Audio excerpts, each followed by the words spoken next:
Okay. Okay. How's it going, everybody? We'll get the show started here in just a second. Here I am. Got the Cage Rattler coffee shirt on. Had my Cage Rattler coffee this morning. Making it happen, making it work. Here we go, another Thursday. All right. I sent out the text just a little bit early today. Just a little early. I hope that doesn't mess people up when I do that, because I don't know, the text message comes to your phone, click the link, or prepare to rumble, we're not live yet, very sad. Hopefully it's stuck around. All right, what's the plan for today, folks? Do you know? Because I don't know. We're gonna see what God has for us today. Let's do it. Okay. Let's start the show. You know how this works. I'm gonna put this up like this, a little bit off center. This music's gonna fade out. I'm gonna play a jingle, and then we are live. Called it. We got a caller. We got a caller on the line here. What's going on, everybody? It is I, your best buddy Basil, and you are listening to Canary Cry Clubhouse. We're just taking a second, okay? We're just taking a second today to regroup, regather, rethink, rest up, get into whatever's going on in our lives. It's one thing to pay attention to everything going on in the world, and we think that can be exhausting. But as everybody knows, what can be much more exhausting is what's going on in our lives, even if there's not anything very exciting going on, even just the mundanity of trying to keep the whole thing going, the cycle repeating.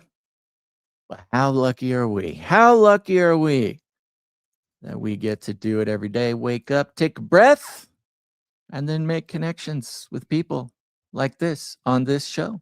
That's what we're going to do. And in case you forgot, anybody out there forgot, in case you forgot, if you look down in the description of this podcast, wherever you're watching it, you will see the call-in link, because it is a call-in show. The show is dependent on the callers who call in to say hi. If you got something on your mind, if you've something happened to you this week, if you've got some sort of deep spiritual insights that you want to talk it out, don't worry. Don't feel the pressure, okay? There's no pressure. This isn't about, this isn't some sort of Aristotelian roundtable of philosophy and ideas, although it can be, and it often is that, actually, but it's just whatever God wants it to be. So don't freak out. Just go ahead, click that link down in the description. If you can't click it, copy it, paste it into a browser. It'll ask you a couple questions. Of course, you got to give it access to your microphone, things like that. You can do it on any device, your phone, your tablet, whatever. Maybe even your TV. If you've got like an especially, technocratic beast system surveillance TV, you could probably tune in with your TV. A lot of people don't even know that their TV is spying on them, even when it's off. You got to unplug those TVs, folks. Unplug those smart TVs. Everything you watch is being documented, which is whatever, who cares? But still, it's part of the sort of ecosystem of your data. There was something crazy, though. What was it? Oh, there's something like this. Okay, so some TVs have microphones. Other TVs have microphones in their remote control. But even if your TV doesn't have a microphone or your remote doesn't have a microphone, through these smart TVs, the whole screen, the plastic screen, just basically a sheet of plastic on the outside, depending how big your TV is, that could be pretty big. Many of the newer smart TVs will monitor the vibrations of that plastic screen on the outside as if it's a microphone. And they send out that data packet not in like a folder labeled like secret recordings of customers.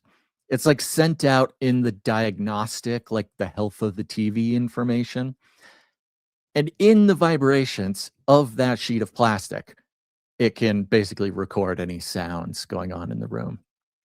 I can't give you any details on the exact models of that. I'm not sure if it's even restricted to any exact models or brands or companies or anything. But just another fun way of understanding how important it is to unplug your TV when you're not using it. It's a pain in the butt. I know it's inconvenient, adds an extra step to sitting down and vegging out. But we should be trying to make things as uncomfortable as possible, and not like in a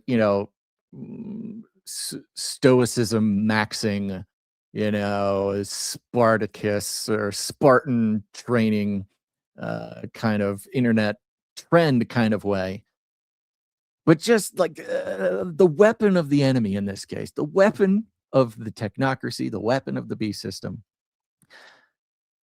is convenience. Convenience is the thing. They get us every time. Whether it's from the phones to the apps to the TVs to the this to that. Really the only thing at this point, because everything that technology kind of can do these days, or at least, is available to people, is available. There's almost nothing you can't do. There's almost no convenience that you don't have access to.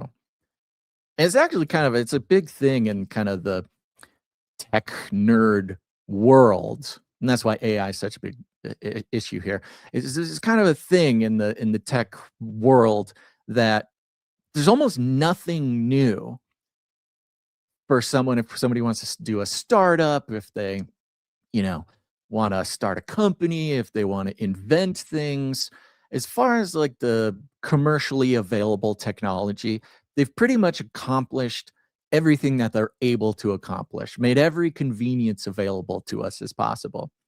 And that's why you get things like, a dozen delivery apps. Of course, there's the frontiersmen of Uber Eats and DoorDash and things like that. But then you go search it, there's like dozens of them. And what's the deal? You'd think that, hey, we got the delivery apps, they work, they're everywhere, people use them. Why create another one? Same with like shopping apps, same with anything you could want an app for. There's way more apps than the world needs. And that's because every convenience that could be available to us right now is available. They're having a hard time finding new innovative ways to make life easier. Which I think, I don't know, it's kind of like, that's the struggle of being an adult, I think. You're growing up, you're maturing, you're finding ways to make your life work better, new philosophies to live by, new standards to keep yourself at. But there comes a time where you're like, I feel like I'm doing everything, man. And if you haven't gotten to that point where you feel like you've done everything that's available to you to like try to make your life better, keep going. You'll get there. I get it. We all have things in our behavior, our understanding, our perception, our experience of life. That's why there's this obsession with like self-improvement and finding happiness. And that's, again, another part of the sort of beast system trap. But when you're an adult, you come to a point where you're like, okay, well, I kind of got my diet under control. Now, look, I'm not saying everybody does. This is obviously something that comes in and out, right? You get it locked down, you lose it. Okay. If anybody knows that, it's me. But there are periods. There's been periods in my life, the recent ones, where I go, okay, I'm eating good, I'm exercising, I'm being good with my time management, I'm being intentional and proactive in my relationships, I'm doing my chores on a regular basis, and something still ain't working, man. I don't know I'm doing everything. And that same pattern, is playing out on the technological level. They've pretty much done everything.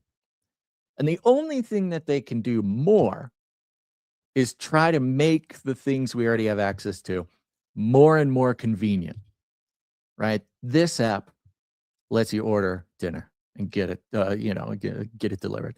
This app lets you order dinner, get it delivered faster. This one, order it, gets there faster, and you're rewarded with cryptocurrency tokens. On and on and on and on. But we really should be trying. This is, again, at least where I'm at trying to figure out how to be living my life in the best way. Turns out, purposefully choosing friction, an obstacle, and eschewing the ease of convenience lets me experience a depth dimension that you can't get any other way. Think of life as 3D, okay? We often live our lives in 2D, which is just kind of like you're reading it on a book. It's flat. You're going to the next thing, to the next thing, to the next easiest thing, to the next thing, and you're making the accomplishments, the things that seem obvious, and you keep going down the page and you're just reading, and maybe you turn the page and that's great. But eventually you get to a point where I feel like things are just kind of moving in the same direction, in the same dimension. But then there are things, much like finding salvation in Jesus Christ, where you start to experience life not in the flat 2D book space, but suddenly there's this depth dimension where you find yourself reading the same line on the page, but instead of going to the next line or reading the next word, it's like the book goes in. Like you could go in. This is a weird metaphor, but like there's a dimension underneath that you can dive into the one word that you're reading, and there's a whole world down there. And you can kind of get lost in that place. It could be kind of confusing, but that's on the outside. People see you living your life and you're doing the things. You go to work, you come home, you do family stuff, you do chores. One word comes after the other on the page, and it's very expected. But when you start to experience that depth dimension to things, and every word and every sentence doesn't just end at the period at the end of the sentence, but has a whole world beneath it that you suddenly start living in. Funny thing is, your standard passerby doesn't even see that. They can't see. I mean, unless they understand, unless they themselves are also living in that depth dimension, and you can connect and talk and explore that one word on the page that you both are reading on the outside. But if you've both gone into the world deeper under the paper, you can kind of talk about it. You can explore it. It's a very fulfilling experience. We all have people, hopefully, I pray, that we all have people in our lives that they're like, maybe they're just that one person that you can go so deep into just the simplest things in life. I guess that's a little bit what I try to do here on the show because look, I don't have a ton of people in my life, but I do have a lot of friends who tune into the show. And if you don't have anybody else in your life who's experiencing that depth dimension, you got me, baby. Your best buddy Basil. But anyways, going back to the comfort, the convenience thing. And I don't know if you're like me, but if you're reading a book or you're reading a paragraph or something, you often have to read it kind of over and over and over. And sometimes you get stuck on little pieces. Sometimes it doesn't even seem like my eyes are able to move to the next word. Like my brain will just get stuck somewhere in the sentence. And it's not because, I don't know, I dive into some subconscious dimension of deep meaning of one word, but kind of can accidentally get trapped there. I don't know what's wrong with me, but I've kind of just accepted it. And it's this friction of like kind of having to read the same paragraph over and over, or in the metaphor of real life, or the real life side of the metaphor, find yourself doing the same things over and over and over and finding that it doesn't quite contain what it should contain. And sometimes we just read right past it. We just live right past it. We just keep going and we find ourselves staying on that same sort of 2D experience of life. But when there's friction, when there's obstacles, when there's somewhere where you just kind of get stuck, or it's not bringing the kind of it's just not delivering what you want it to. A lot of times the answer is to not just keep reading the sentence or the page and just keep moving. Sometimes there's something sort of in the depth dimension of it that maybe our like sort of spirit sense it, maybe we don't even think about it. We'll just like get stuck on these things, living our lives. And I think finding ways to purposefully and intentionally get rid of, or not get rid of, but I mean, honestly, sort of avoid on purpose various conveniences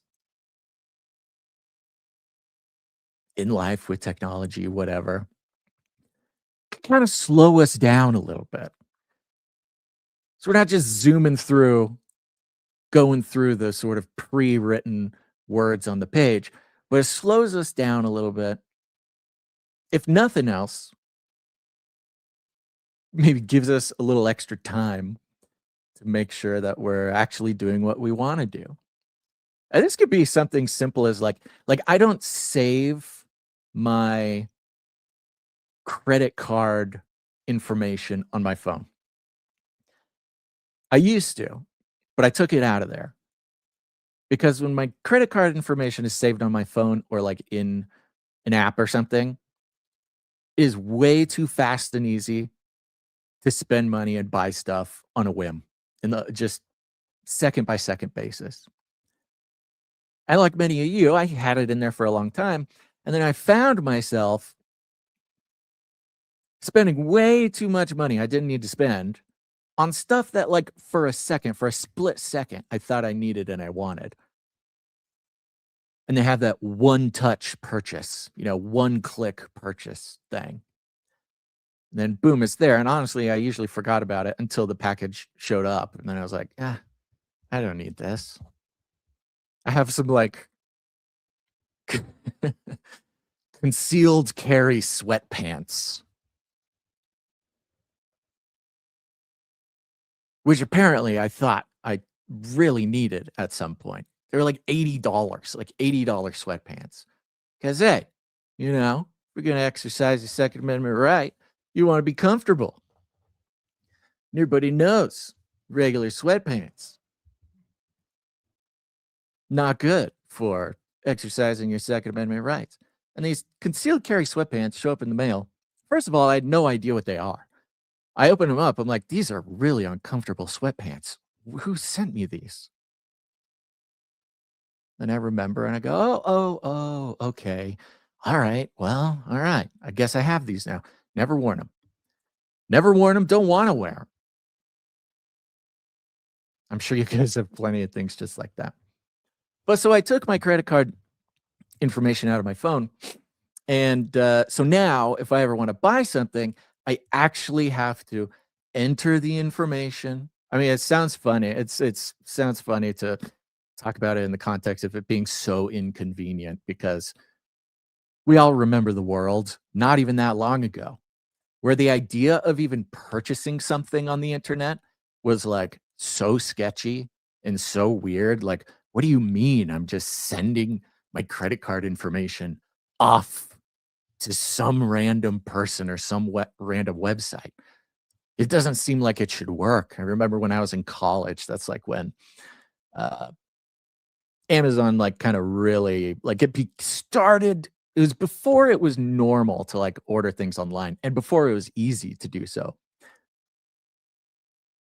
You put in your credit card information and you just never knew if something was going to show up or not, or when it would, or even if it's, the same object you were hoping to get. The whippersnappers these days will never experience the mystery of whether or not making a purchase online is ever going to follow through or whatever.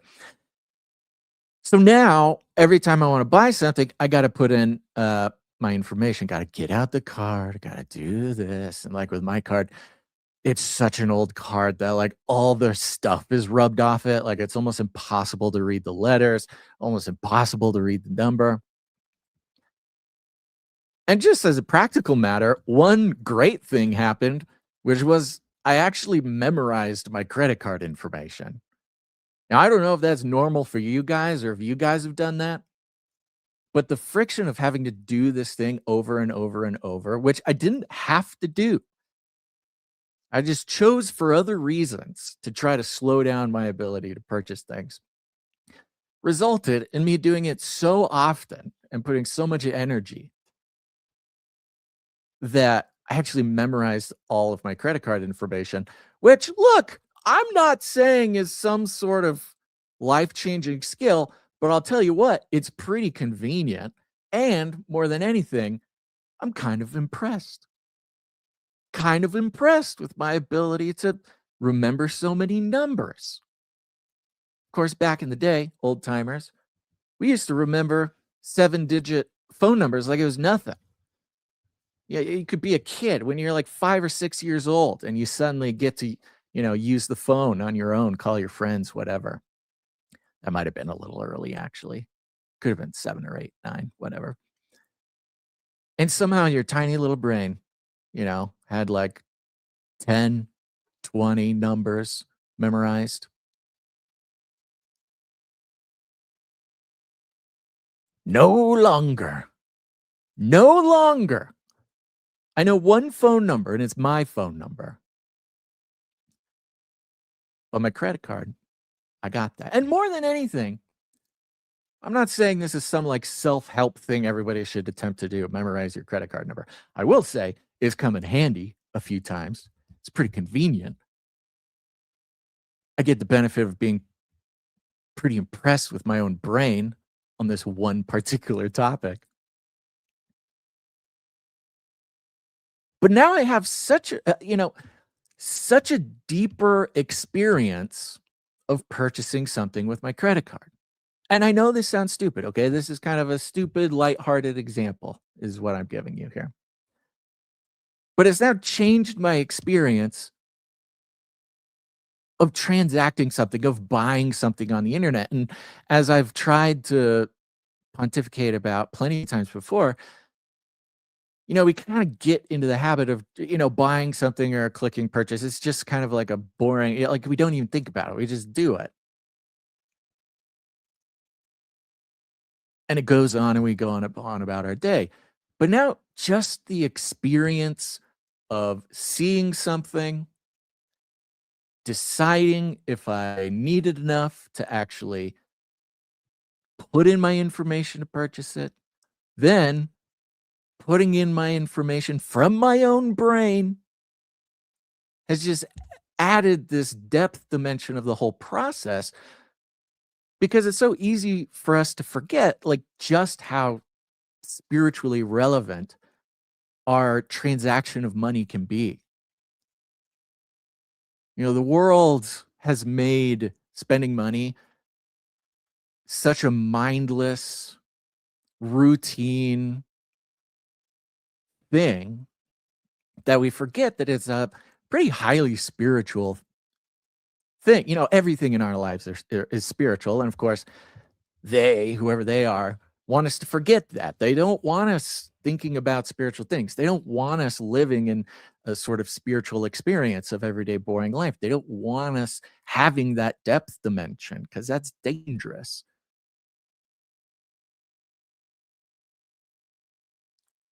But first of all, every penny I have comes from God. Every penny that you have comes from God. We play our part in it, of course, but it's a gift.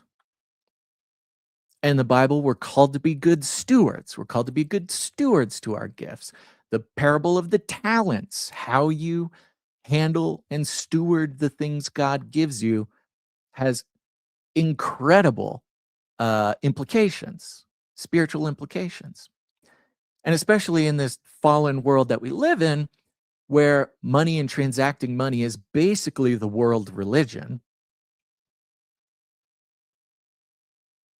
And it's a sort of a sacrament. It's almost like and with where you send your money is an implicit approval, an implicit support, an implicit uh, consent, not just to the system, but to whoever and whatever you're sending your money to.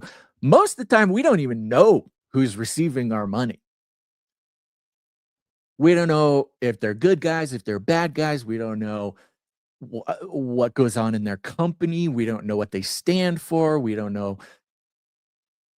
I mean, we just learned that like ChatGPT was like doing weird rituals and like burning effigies in the early days of their company. And those of us who have paid for a ChatGPT subscription, did we know that there was like at best sort of pagan occult rituals going on? We were sending them our money. No, we didn't know that. We never know that. We never know.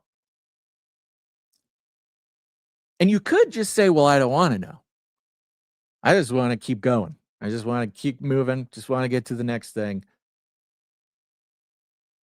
It's inconvenient. It's inconvenient to know where my money's going or even have to think about it, or how could I even live if I had to actually think about who I send my money to.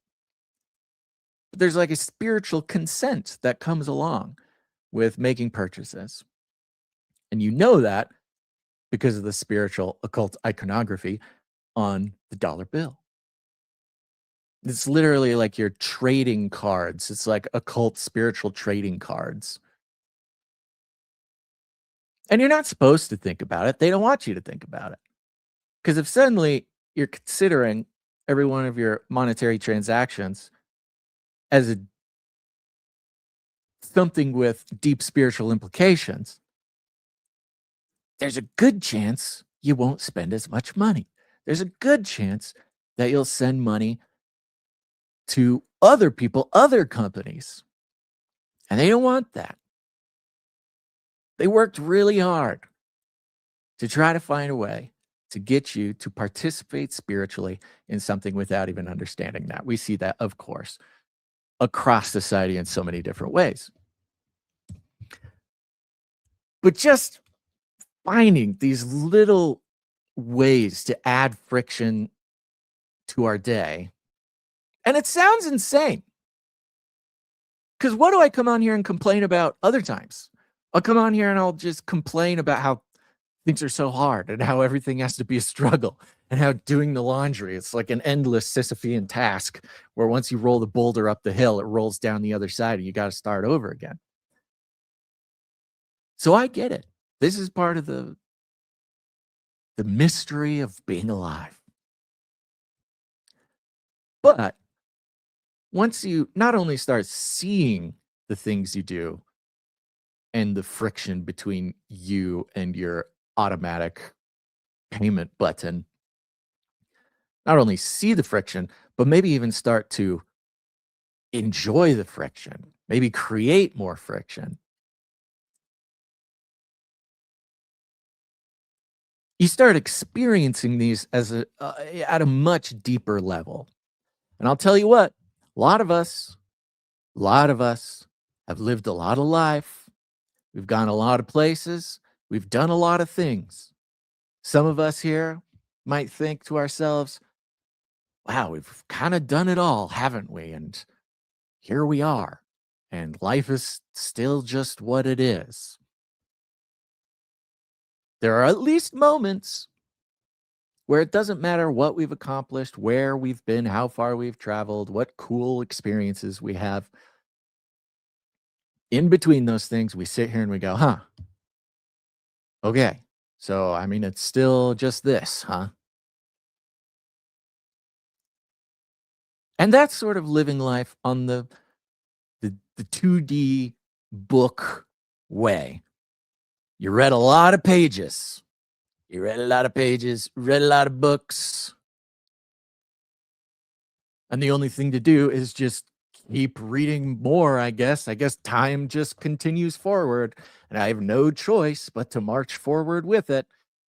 Let's see if I can figure something out interesting on the next one. But once we get this opportunity, and it can really only come with, I mean, the sort of spiritual revelations that comes with pursuing Christ and running from the automations that society kind of writes into our behavior.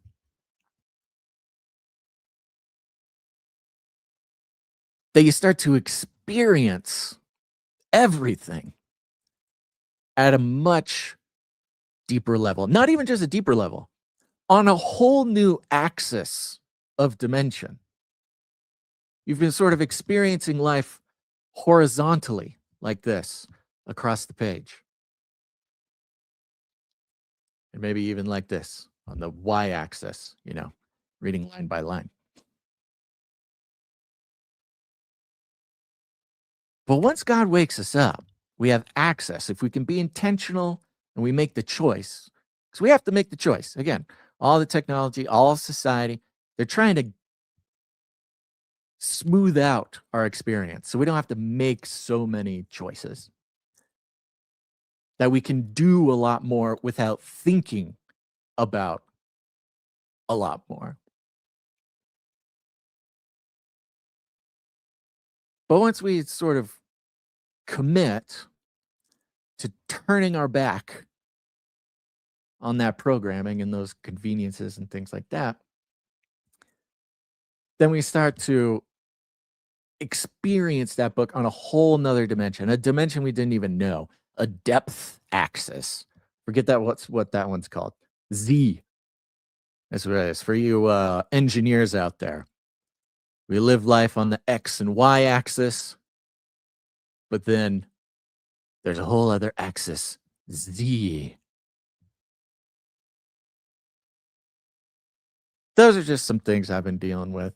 And my foot has been an interesting teacher in this way. Well, God's been an interesting teacher through my foot. For those who might be just tuning in and not keeping up. It's now been about 3 weeks since I mysteriously, catastrophically injured my foot while running out in the dirt with a baby emu on his daily walk. Inexplicable. No explanation as to what actually happened. So I've had to go really slow. I've had to find new ways to do regular, thoughtless things. Even just getting up in the morning, forget getting up in the morning, getting up in the night to like go pee or something is just like this whole journey. Now, I have not sat and thought and pondered what sort of spiritual revelation might come to me with my reflection on my experience trying to get up at night with like a broken foot trying to go pee in the middle of the night. But maybe I will, because I have a lot more time to think these days. And, the injured foot is a huge bummer. Could be one of those things where you go, this now. Why, God? Why this? Why this bad thing? And admittedly, it's a fairly superficial bad thing to happen to me compared to the horrors that I or you may actually experience, these true horrors, these things that go on in our life. But it's a nice superficial example to make the point.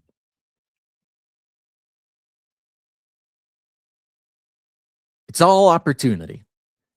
It's all opportunity to ask God, what the heck is going on? And then after you ask, if you don't hear an audible or get an answer from God in the way that we're so hoping, often a dream, a voice in the night,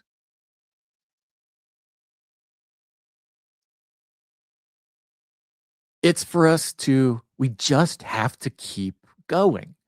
We just have to keep moving through it and be in it and have the foot injury and continue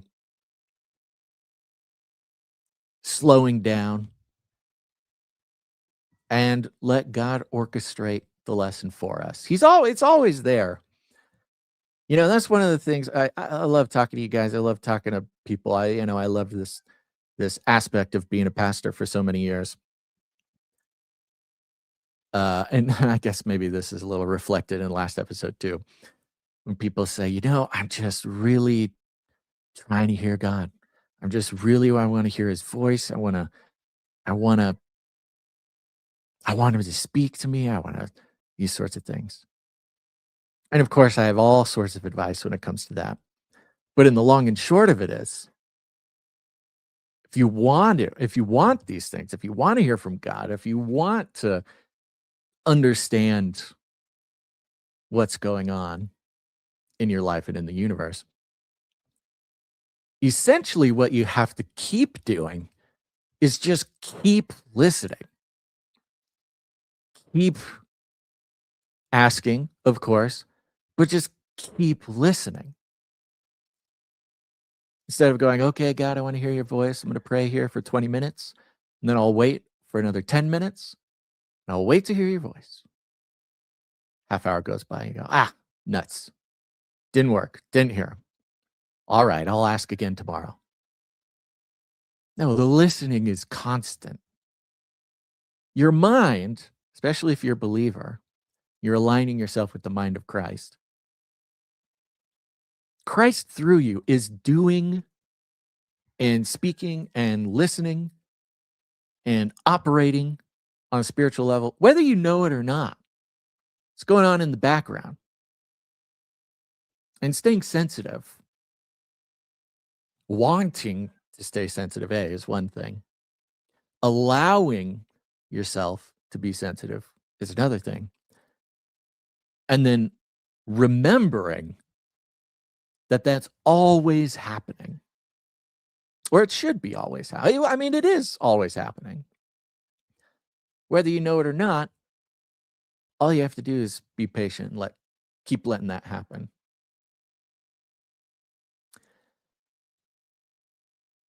Okay. I think that's what I have right now. We got some people. We got some callers. Some callers showed up in the back room here. So we're going to go to callers here in a second. I did want to take a second and go over to the text message alert system. If you're not on it yet, if you're not on it yet, get on it. Take out your phone, open up the text messages, text the word Canary to 877-740-3226. Again, just text the word Canary to 877-740-3226. And you'll start receiving notifications from me. I send out a text before every stream just to let you know so you don't have to rely on big tech notifications, which often are non-existent for this show or any of our shows. But the fun part is you can text that number back. You can text whenever you want. You can text whatever you want. And just to be clear, put it on the record again, you cannot call this number. This number does not go to a phone in my pocket. This number is a service that I access through the internet. You cannot call that number, and I will also not be texting you back. So if you have questions, if you send questions, anything like that, you got to listen to the show to hear the answers because it's really expensive for me to text you back. And we don't advertise. So keep that in mind. People sometimes get frustrated. They send me a bunch of texts, questions. They get mad when I ghost them. I'm not ghosting you. I just can't text back. But one thing you can do is if you have a prayer request, this is one thing I think is awesome about this, because no matter where you are, what's going on, you can send prayer requests to the text message alert system, and I will try my best if the Lord dictates so. To put these prayer requests out there, it's a good way to be reminded that there are people just like you out there listening to the show, living life in the Canarium. And, it's the closest thing we can kind of get to fellowship in this weird online community kind of thing. So let me do this. I'm going to do this. And remember, these prayer requests are not just for me, okay? These prayer requests are for everybody. So if you're sitting, you're listening, if you're here live, if you're listening later, just say a little prayer for your fellow Canarian, because that's why they send them in. And here's a jingle. Producers, assemble!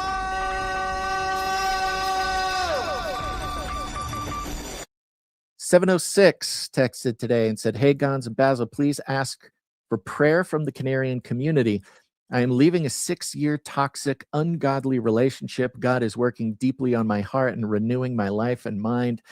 This can feel like walking through quicksand one day and a volcano the next. Emotionally, I'm exhausted but sustained by his grace. I have a very heavy emotional job and 3 teenagers at vulnerable stages of life for them as well. The world tells me to be strong, but I am utterly weak and powerless. Christ is showing up big time in this weakness, and for that I am grateful." God bless you, 706. Yeah, man, relationships, especially long-term ones, that's like those are earth-shattering. Those are the hardest things. It's hardest in my life, at least. I mean, goodness gracious, when I was younger, I don't want to brag, but I had a couple girlfriends when I was younger, long-term relationship kind of guy in my teens and my 20s, several kind of back-to-back long-term relationships. And it's a lesson that I'm so happy to have learned. I'm embarrassed it took me so long to learn it, but too many of those long-term relationships, I mean, I'm talking, up to 3 years, maybe a little more. Too many of those did I have the thought really early on. Like, one of them, I knew like a week in. I'm sitting there, I'm going, "Oh, this isn't gonna work. This is not good." For whatever reason, lovely, lovely women, wonderful women, just the relationship wasn't right. And a week or 2 in, I go, "Oh, okay. All right, I see how this is gonna be. I don't think this is for me. I'll figure that I gotta get out of this." 3 years goes by. 3 years of it not working out. as if there is some sort of nobility in stretching this out for no reason because I didn't want to hurt somebody's feelings or whatever the reason was. And part of it was like, kind of, it's not fun breaking up. It's never fun. There's never a fun or good way to do it. So just kind of putting it off. Oh, I'll figure it out. Oh, we're fighting. Okay, well, I guess whatever. Well, I'll just act as if this is really important for me to fix this relationship, and I'll do it, and I'll do it, and I'll do it. And 3 years later, I forgot to break up with this person. It's been a huge pain in my butt for 3 years. And if you think it's hard to break up with somebody 2 weeks in, breaking up with them 3 years later is just apocalyptic. It's apocalyptic every time, especially when you're young. You kind of think, I'm young, whatever. I got more life to live. There's still time. But it's just apocalyptic every time. The world shatters. Things are not fun. Every moment of the day, you got a pit in your stomach.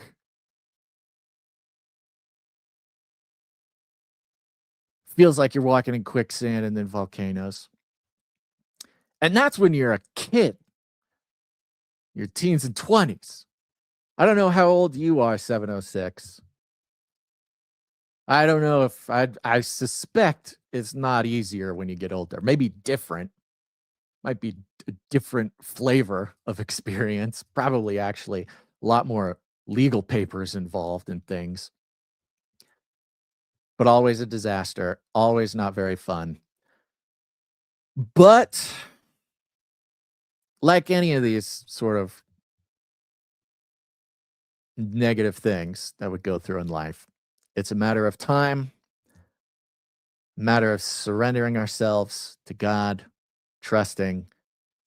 And then, unfortunately, we still have to experience the bad parts. It's like we can't get out of experiencing it.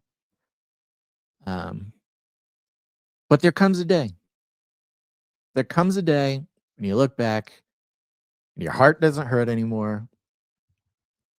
Most of the fire has died down.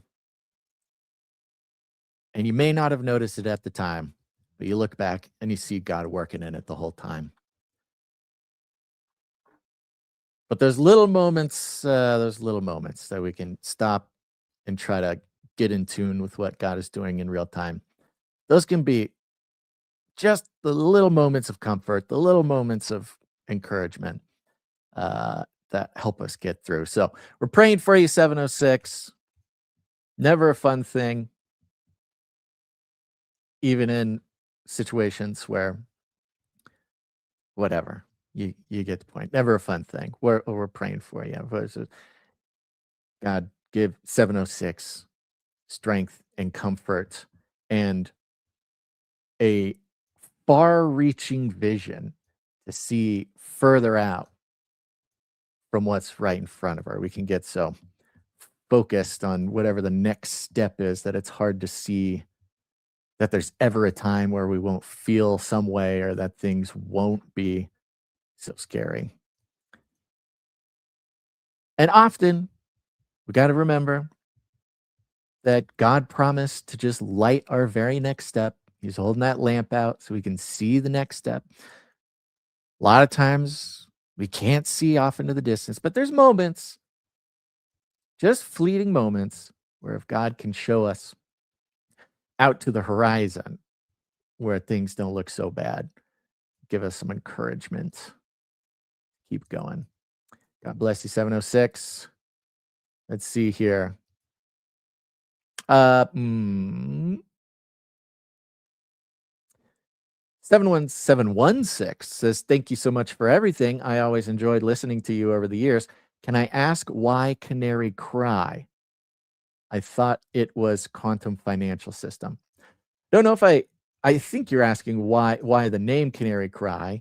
Well, when we were first in 2012 starting Canary Cry Radio, the idea was that we are sort of canaries in the coal mine, and we were going to yell out, sing out to warn everybody around us that there's toxic fumes in the mine. It's kind of the basis of it there. But yes, when you reference quantum financial system, I'm assuming you're referencing Canary Financial, which is a company that started in the past couple years. Yes. Unfortunately, we could not copyright the very word canary, so nobody else could use it. I had a couple people text the text message number saying they wanted to receive Monica's free Canary Cry calendar. And I understand that you want it, but you got to listen to instructions, okay? We mentioned when Monica was making a Canary Cry calendar available, we gave her email address. You got to email her. You got to send her your address. There's a couple different people who texted me and said they wanted the calendar. That's not how it works. But the calendar has been claimed.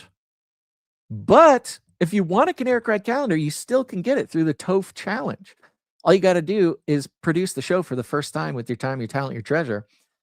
And right now, there's about a 90% chance that you will, I guess, get a supply drop. I don't know how many calendars are left, but I think we had some people who made their calendars available. I'm not sure. We'll have to talk to Sir Ike. But just as a general rule, if you hear something you want to do, you want to participate in, you want to receive on the show, almost never do we tell you to reach out to us because you just got to reach out to the person who's making it available.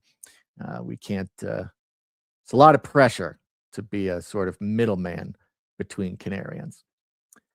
All right, we're also going to continue to pray for 678, this ongoing situation where there's a cop and somebody else squatting in a piece of real estate that they own. They're having a Herculean time trying to get them out of there. What a horrible situation. Praying for you there. All right, somebody texting about Palm Beach Pete. A couple people sending some wonderful encouragement. Thank you for the encouragement. 406 texted and said, I still have the calendar. Someone can still email me. Okay. If you say so. I thought I got a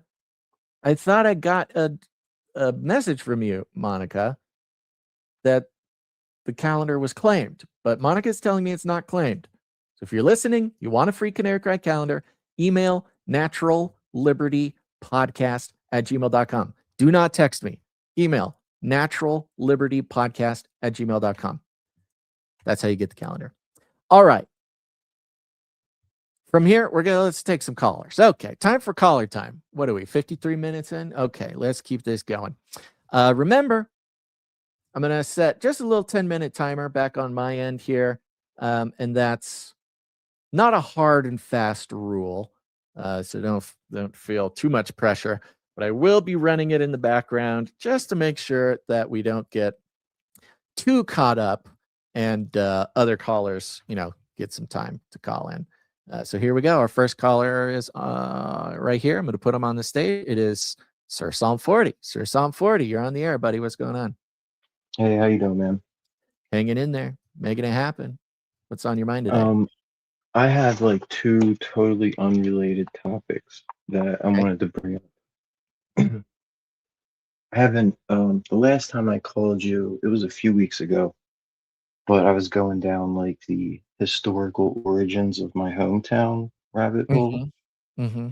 And so I wanted to talk, I had some new discoveries on that. And then also, your last Clubhouse last week, you got into it about the GATE program, and that was pretty cool. I have some stuff about that too. Cool. But really, go ahead. No, cool. Get laid on me, buddy. The only really new thing that I learned was there is a like state park out here, and it is like an old military base, like 1812 old military base. Whoa. And Yeah, I was always aware of it. It was a park, and like, there's not much there. They have like bunkers, basically. They're like giant, you know, hills with tunnels inside of them. And Mounds almost. Was this like Civil War military bases or after that, I prior guess? to that, it was Okay. actually 1812, which was the whole War of 1812 is just ridiculous because it's right after the Revolutionary War, but it's basically like Britain. It's kind of like the War on Terror. Like Britain started just randomly terrorizing Americans Uh-huh. after the Revolutionary War was already done. So that was the War of 1812, which it's very cloudy. Like unless I'm just not intelligent enough, but me just trying to figure out something about this specific area, it's like I find like conflicting information and like super, it's just really vague. But anyway, the new discovery was that this state park, this old fort, um, it's not big either. It's like maybe 20 acres, maybe. And it's literally like three hills with tunnels running through, Hmm. and it's right on the Delaware River, and it's like super far South Jersey, where the Delaware River pours out into the ocean. So out on the Delaware River, there's an island, and we were always told growing up that it was like a prison for like POWs and stuff like that.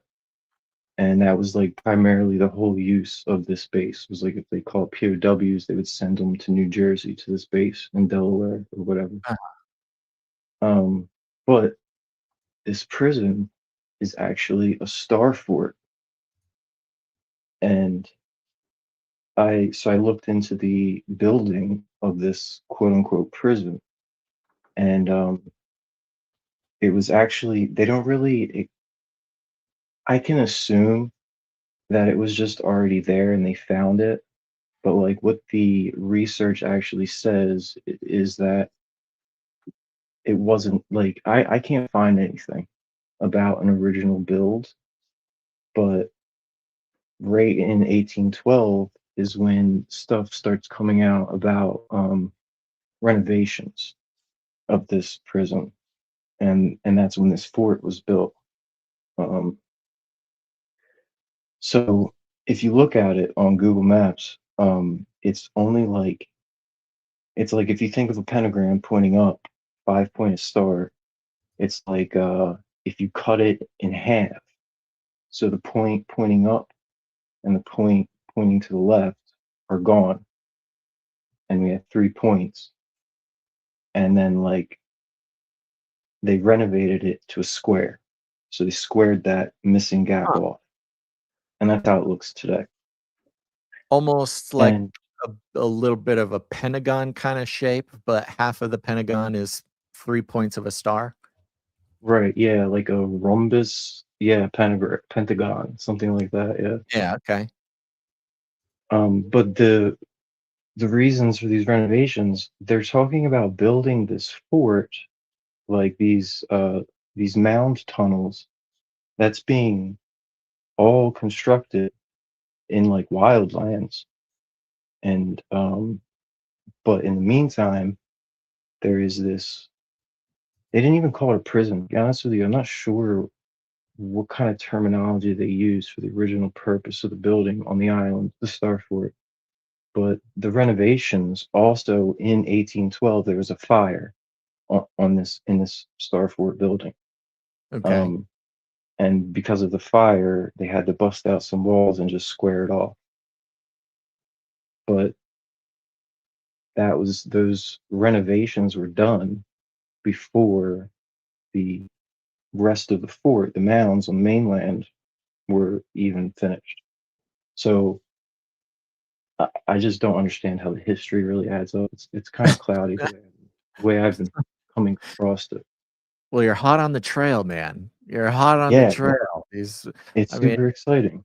yeah, these sort of historical I mean, you could even call them ancient, honestly, but these historical, as mysterious as like the construction of the pyramids or other ancient things. Like, why did they even do this? It's funny that these sort of mysteries can abound in a somewhat more modern timeline, but still, to us, might as well be ancient history. Just like, what were they thinking? What was the point of all of this? Really.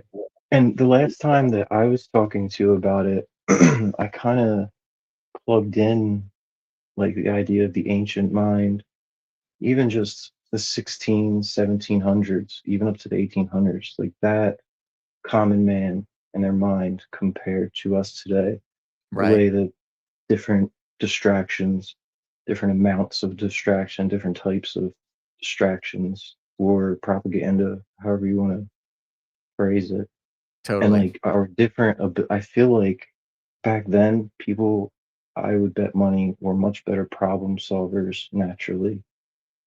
And, like the easiest like bailout word is logic, but I think they would be better problem solvers, I think would be a good way to word it.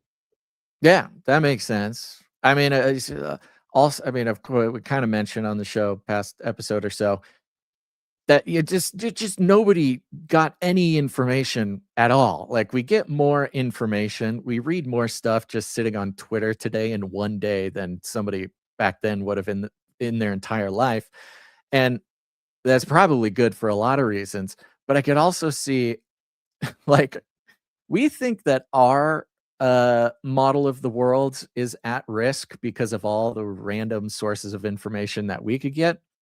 Back then, if you're out, maybe you're kind of rural or in a small town, you're doing day to day, you're making things happen, you're surviving. You hear there's a war going on somewhere. Okay, I guess there's a war going on. You keep going about your day. But like, as far as confirmed sources of good information, like a guy could show up in a mailman jacket and be like, "Oh, France broke off from Europe and now is an island off the coast of New York. Isn't that crazy?" And you're like, well, the mailman said it, so I don't know. Who knows? I guess that's the model of the world I'm living on right now. Who knows? Maybe because they had so much less information, they were much more discerning. I guess discernment could have been a gift from significantly less information, even though, sources of good information may have been as few and far between. But, that's why controlling information has been such a powerful tool forever, for history of humanity. Whoever controls the information controls the world. Yeah, for sure. That's really been in like a progressing thing since the 1600s. Like from the 16 to the 1800s, like you said, how could you really verify any random event that happened on the other side of the earth? Yeah, just had And to. that's also the period of the Enlightenment, quote unquote, Right. ironically, Right. when we have Mormonism and all the other things that we have now. Yeah, which the Enlightenment, I mean, one of the most impressive eras for sort of the establishment to solidify full control of people's worldview or understanding of the universe. Yeah, this is pretty effective. Pretty effective. We're still dealing with the Enlightenment today. So, pretty And pretty smart guys. I think it was, I a part of me wants to say it was the first World War, but for some reason I know we have like film of the First World War, but I feel like it's always been sold that the Second World War was the like first war that was like actually televised. It might have been the first, but if it was the second, that would be a little bit of a harder punch because a lot of extra things came along with the Second World War, that we have today, like and the baggage that came with the Enlightenment. Yeah. I mean, I guess the First World War footage exists, but you had to go to a movie theater. and they would show the like war footage before or after, like a Charlie Chaplin movie or something. It's Like done. a hot dog commercial. Yeah, well, which is interesting, because that's kinda how we still view war footage today. It's embedded in entertainment products like news channels, it's on timelines or whatever. So, this war footage has always existed in concert with just pure entertainment. Mm. What was the other topic you had on your mind? Gate program. Oh, yeah, GATE program. Um, What you got? you know, I have like the blurry memories, like just all together, and it really kind of clicked for me when Liquid Bacon, shout out, that was a Mhm. banger. One part kind of clicked for me that like he said something like you may not even know that you're in the program, basically, Right. or like they present it to you in ways where like when you grow up, it would just be a classroom setting memory or a Mhm. doctor setting memory. You know what I'm saying?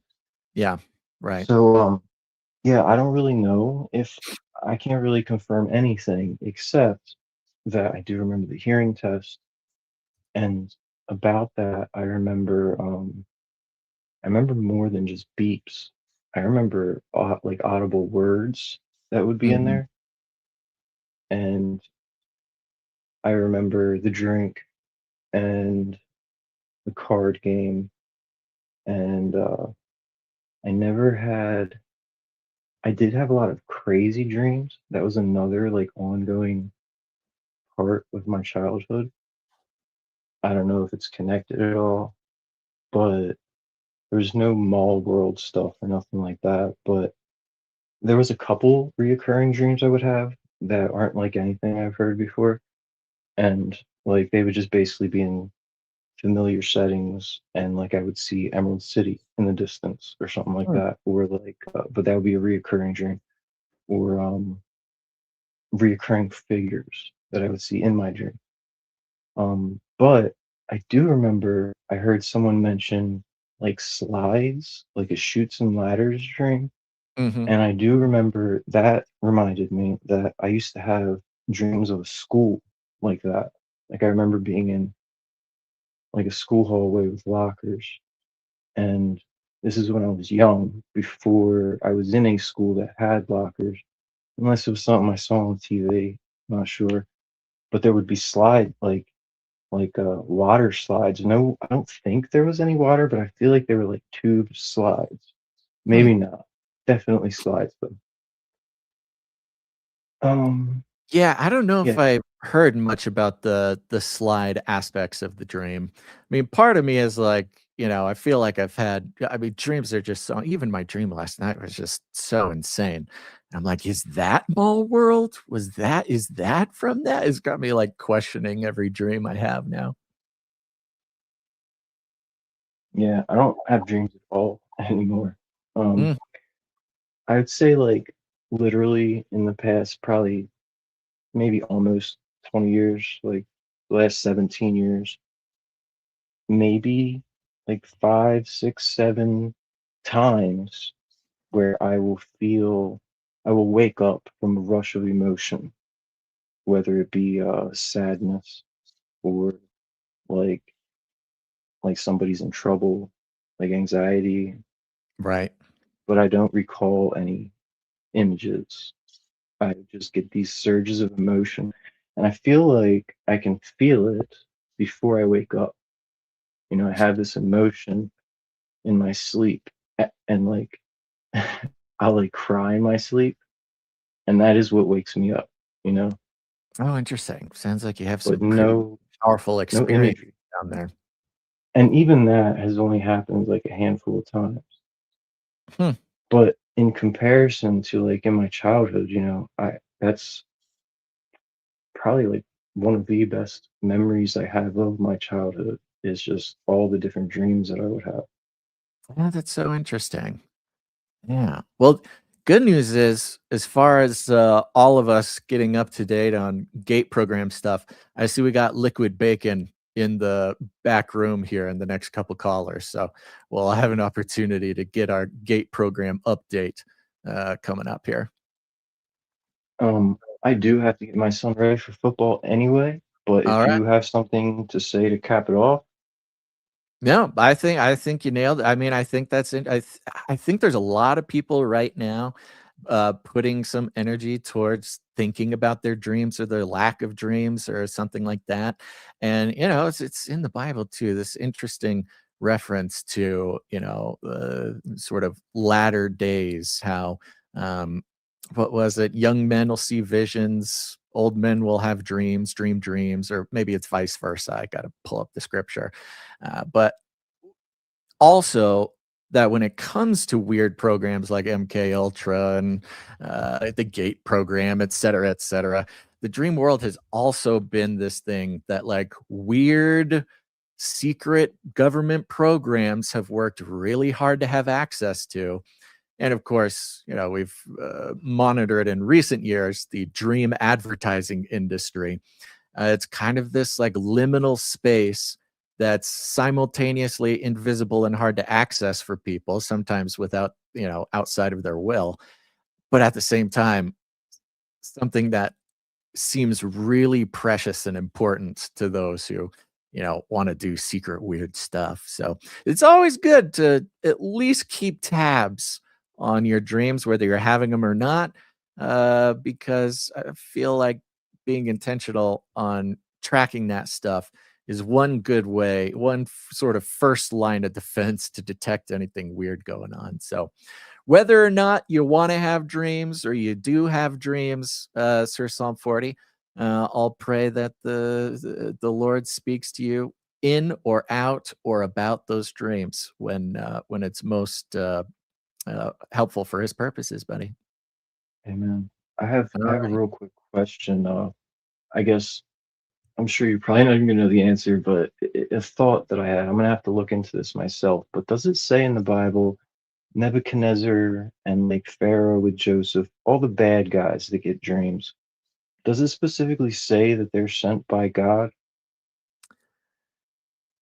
I don't know if it specifically says that. I was certainly always under the impression that that was the way. It's one language or it's one forum in which God can get a pretty specific message to somebody who's not really interested or maybe doesn't even know that the God of the universe exists. It's kind of this like universally understood language, um, even by those who are hostile to God. I think it could be sort of a very interesting and clever secret way for God to yell at people who might not even know that He exists. I guess the real like root of my thought was, can someone other than God send you dreams? And Well, that's the I question, isn't it? That's I that's feel certainly like the question. in Daniel, it might say something about the reason that only God can um explain these dreams is because he was the one who sent it. But I'm not sure. I don't recall. Yeah, I don't know either. We'll have to dig into it. Maybe one of the next callers will have that on point. Lil Owen Yeah, I'm in sure the chat did somebody say, knows. and gave me the scripture I was looking for. It says, "And it shall come to pass afterward that I will pour out my spirit upon all flesh, and your sons and your daughters shall prophesy. Your old men shall dream dreams. Your young men shall see visions." There it is. Thank you very much, Lil Owen. All right, buddy. It's great talking to you. Thanks for catching up. Keep me Yep. posted on the secret history of old time America over there. Oh, yeah, man. One more thing, real quick. It's New Jersey, South Jersey. The name of the city is Salem.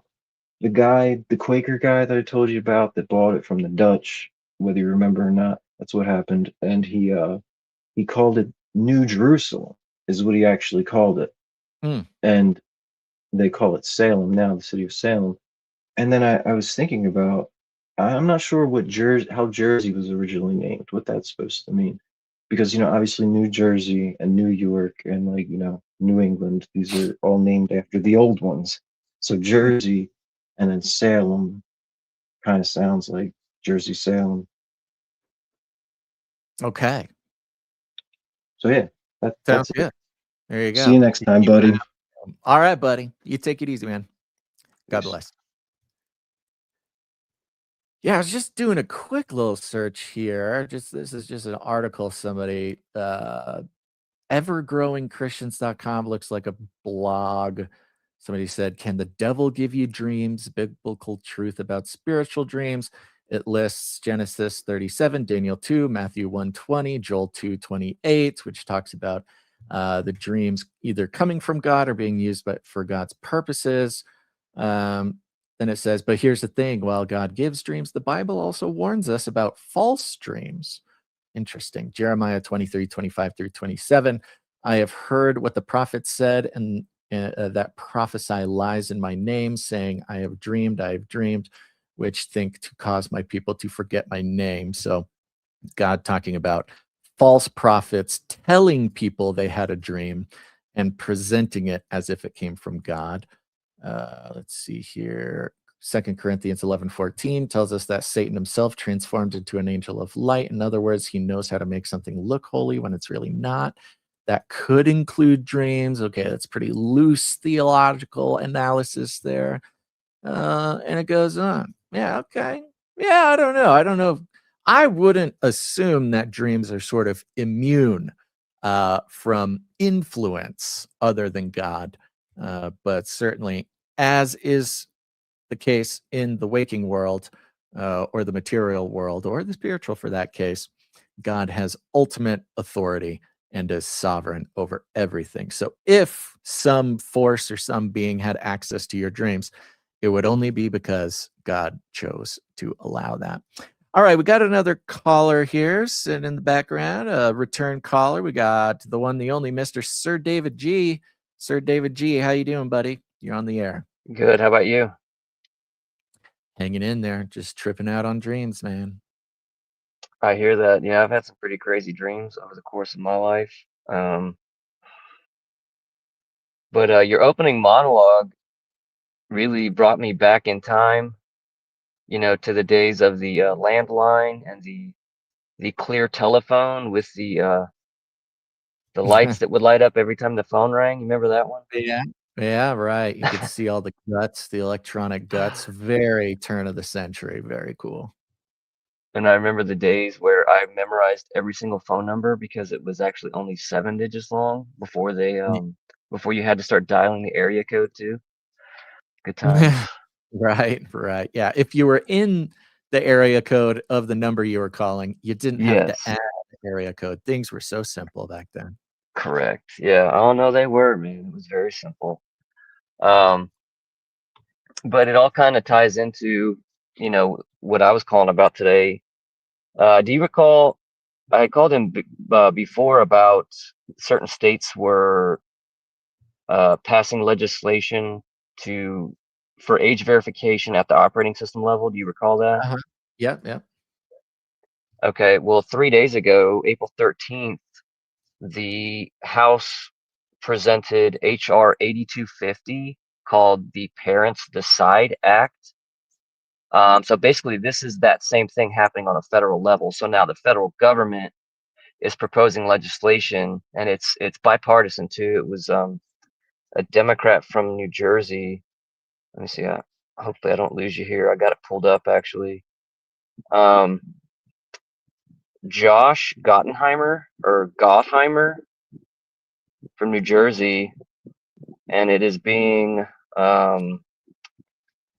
where'd she go? It is being co-sponsored by Elise Stefanik, Republican from New York. So they haven't published the text yet, so nobody actually knows what's in it. But the whatever website, so Congress.gov, right? They have it published that it has been introduced. So I think this is truly the beginning of the tightening of the noose, or the you know making the fence smaller, if you will. Yeah, Like I sort think of I don't think this is lockdown on the internet. Right. So kind of like what you were talking about earlier, it's like they drew everybody in with the convenience of the internet and now the smartphone, right? Right. And so the next step, demolish the US and the dollar, bring in some type of cryptocurrency, right? That, we have to have because uh, we're protecting the kids or something, right? Right. Because those sex traffickers, they all deal in US dollars, cash, money, and gold. We can't use that. Yeah.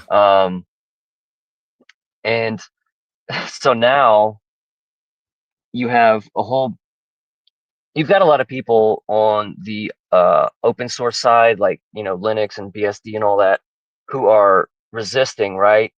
But at a certain point, that's kind of moot, because if they're making it even more and more difficult through the pricing for people to own their own personal computer, and really everything is further being funneled down into handheld devices, well, then they already have all that captured too. So then you're left with two operating systems that are both closed source, right? You have Android and iOS, right?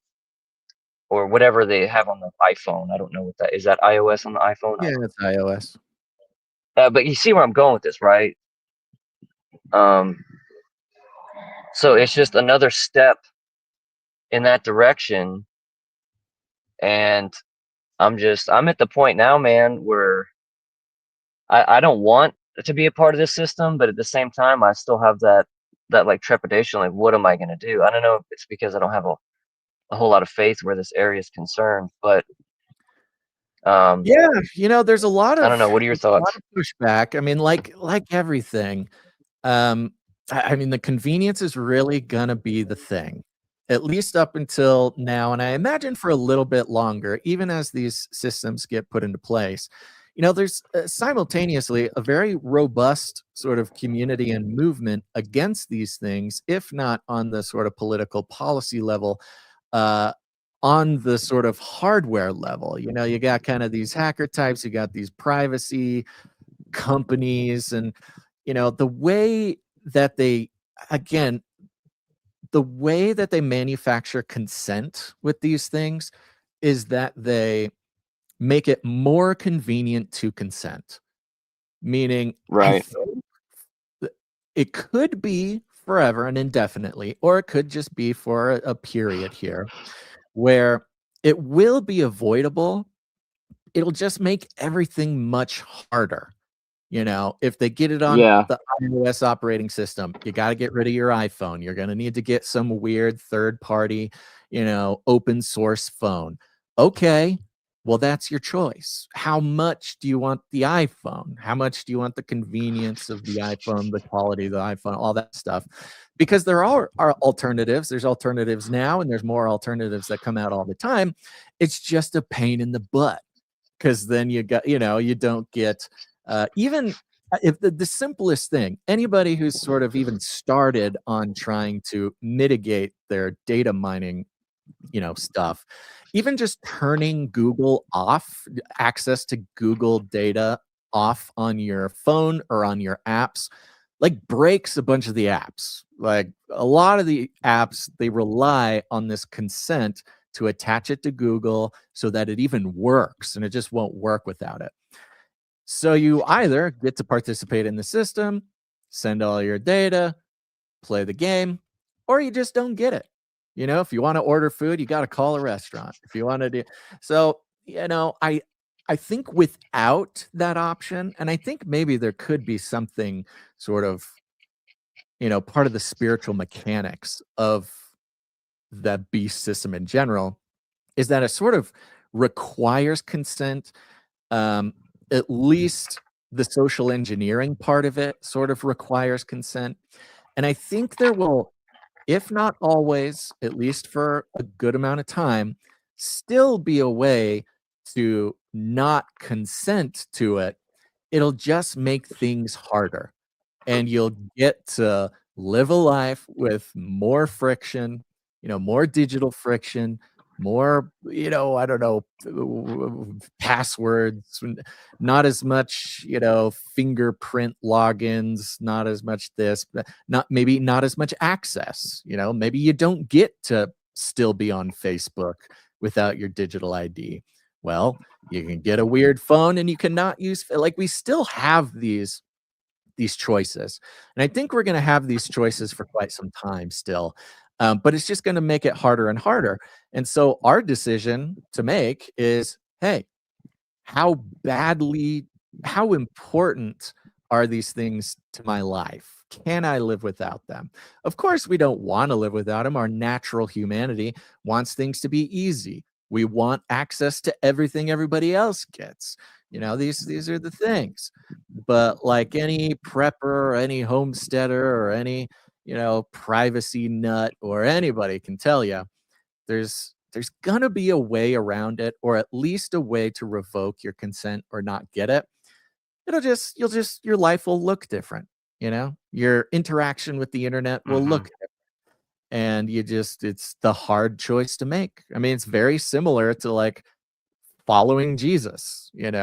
When you choose to follow Jesus, you got to make a lot of hard decisions, and a lot of things get tougher.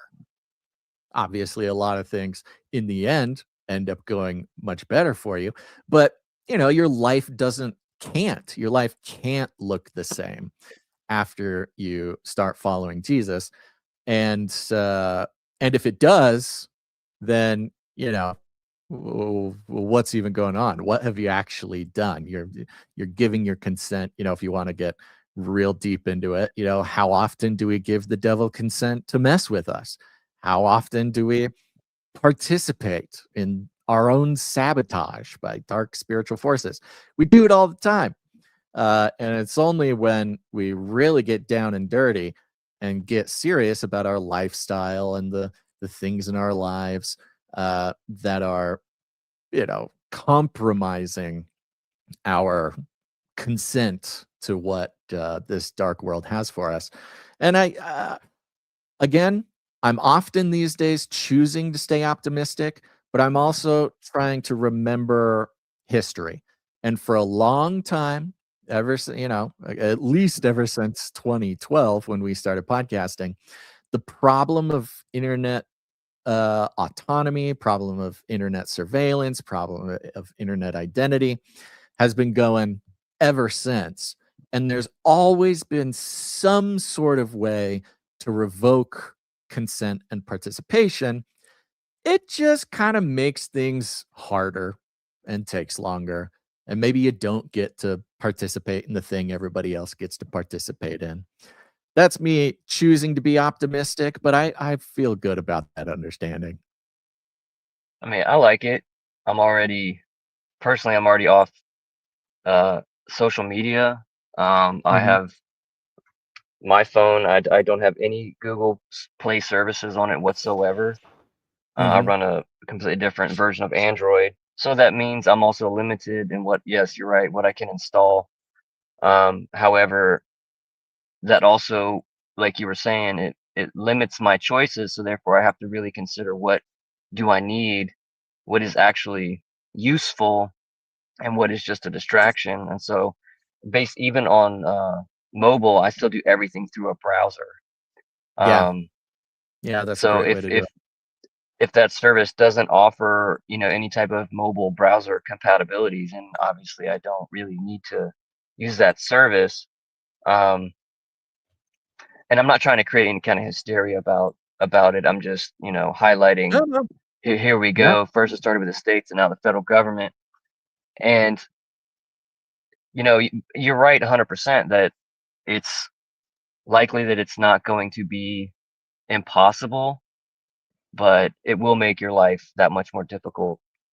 Um, I mean, even biblically, when it talks about the mark of the beast, you get a yeah. choice, and it's about convenience. Do you take the Hmm. mark and be able to buy and sell and participate in the economy? Or do you not take the mark and have a really inconvenient time without your head, right? Like even in the biblical breakdown of what a lot of people see as a technological thing, mark of the beast. It could be other stuff, not trying to get into it, but whatever it is, you're given the choice. You have to consent to the mark of the beast. And so, um, but we do know that there's very powerful, smart people in our world who are experts at getting our consent without us even thinking about it. So, Right. and those of us, even today, even where we all stand today, those of us who have been paying attention since 2012, we had a whole decade of like talking about it, conspiracy theorizing, figuring it out, getting our heart to the place where we'll be ready to, whatever. We're prepared for these moments, right? To make that decision about giving our consent or not. There's a lot of people just coming to that realization, today, but we are getting closer and closer. I just think even on the spiritual level, spiritual beast system level, consent is a huge part of it. And so as long as we make up our minds, and we understand what's truly valuable to us, these choices, again, much like choosing to follow Jesus, you might find that you lose a lot of choices, but then you find that those were choices you didn't even want in the first place. You know, having Yeah. having choices and opportunities in that case to sin or do things that are not conducive to your relationship with Christ, they're just not even choices anymore. And suddenly and that makes it honestly, in a way, easier. It's easier to say, oh yeah, well, that's not really even a possibility for me anymore. So, there's when a good example, people struggling with sin after finding Christ or before or whatever, struggling with this or that. There's a time where we can just come to the conclusion, oh no, now that I've made this choice, those aren't even options for me anymore. Like they don't even align with anything that I want. And that, there's a bit of freedom that comes with that. And I think that what we'll start experiencing technologically, as we have to start making those choices, we'll go, oh, actually, I don't even need that. I don't even need that app. Wow, that is so unaligned with how I'm even living my life. It's kind of a weird Yeah. way to think about sort of spiritual development alongside with our technological development. But as we've talked a lot about recently, if you're not thinking about our technological future in the context of our spiritual future, you're missing out on the most important parts. That's right. Yeah. Well, that's Well, I good, mean, that's pretty man. much all I got, bro.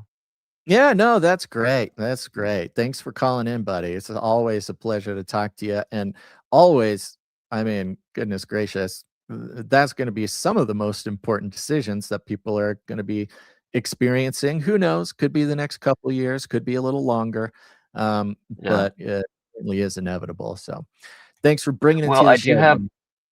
I do have one thing to add for anybody out there who might be interested in going ahead and doing what I've done as far as like installing um, an Android operating system without any Google services. Motorola, and that's who I have, but they are also, have you heard of Graphene OS? Mm-hmm. Yeah. Um, yeah, Adam Curry from No Agenda, he was big on that a while back. Anyway, they have teamed up with Motorola and they're going to be releasing a phone that is using Graphene OS. So, Cool. there will be options coming. You can do it now too, but there will be more options coming if that's Great. something you want to do. Yeah, I know it sounds daunting, but really it's not. It's not that difficult. It does take getting used to because, again, the convenience is not really there, and the apps that do work without the Google stuff, they don't work as well. So there is a bit of frustration and a Yeah, bit of a that's the learning point. curve, Yeah.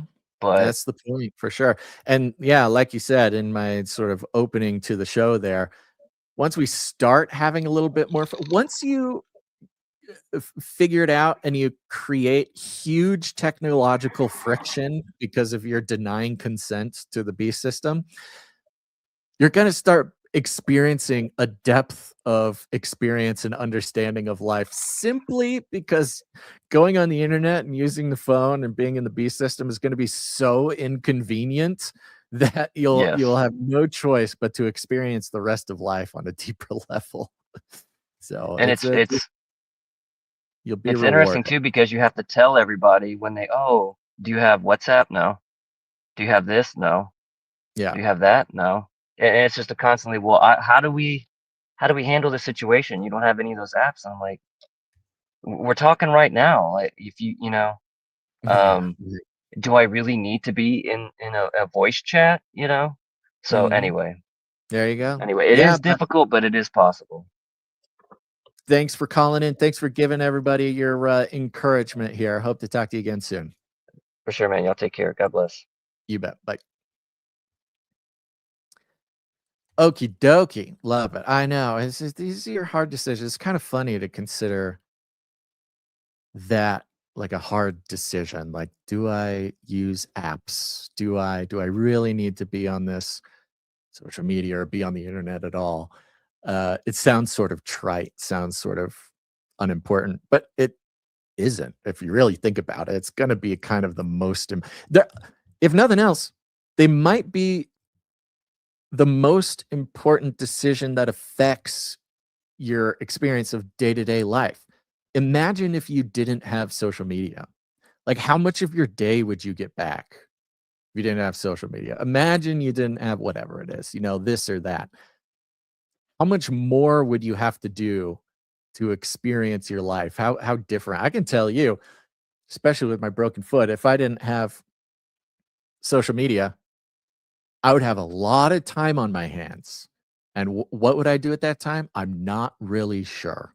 But it certainly would be an adventure to find out.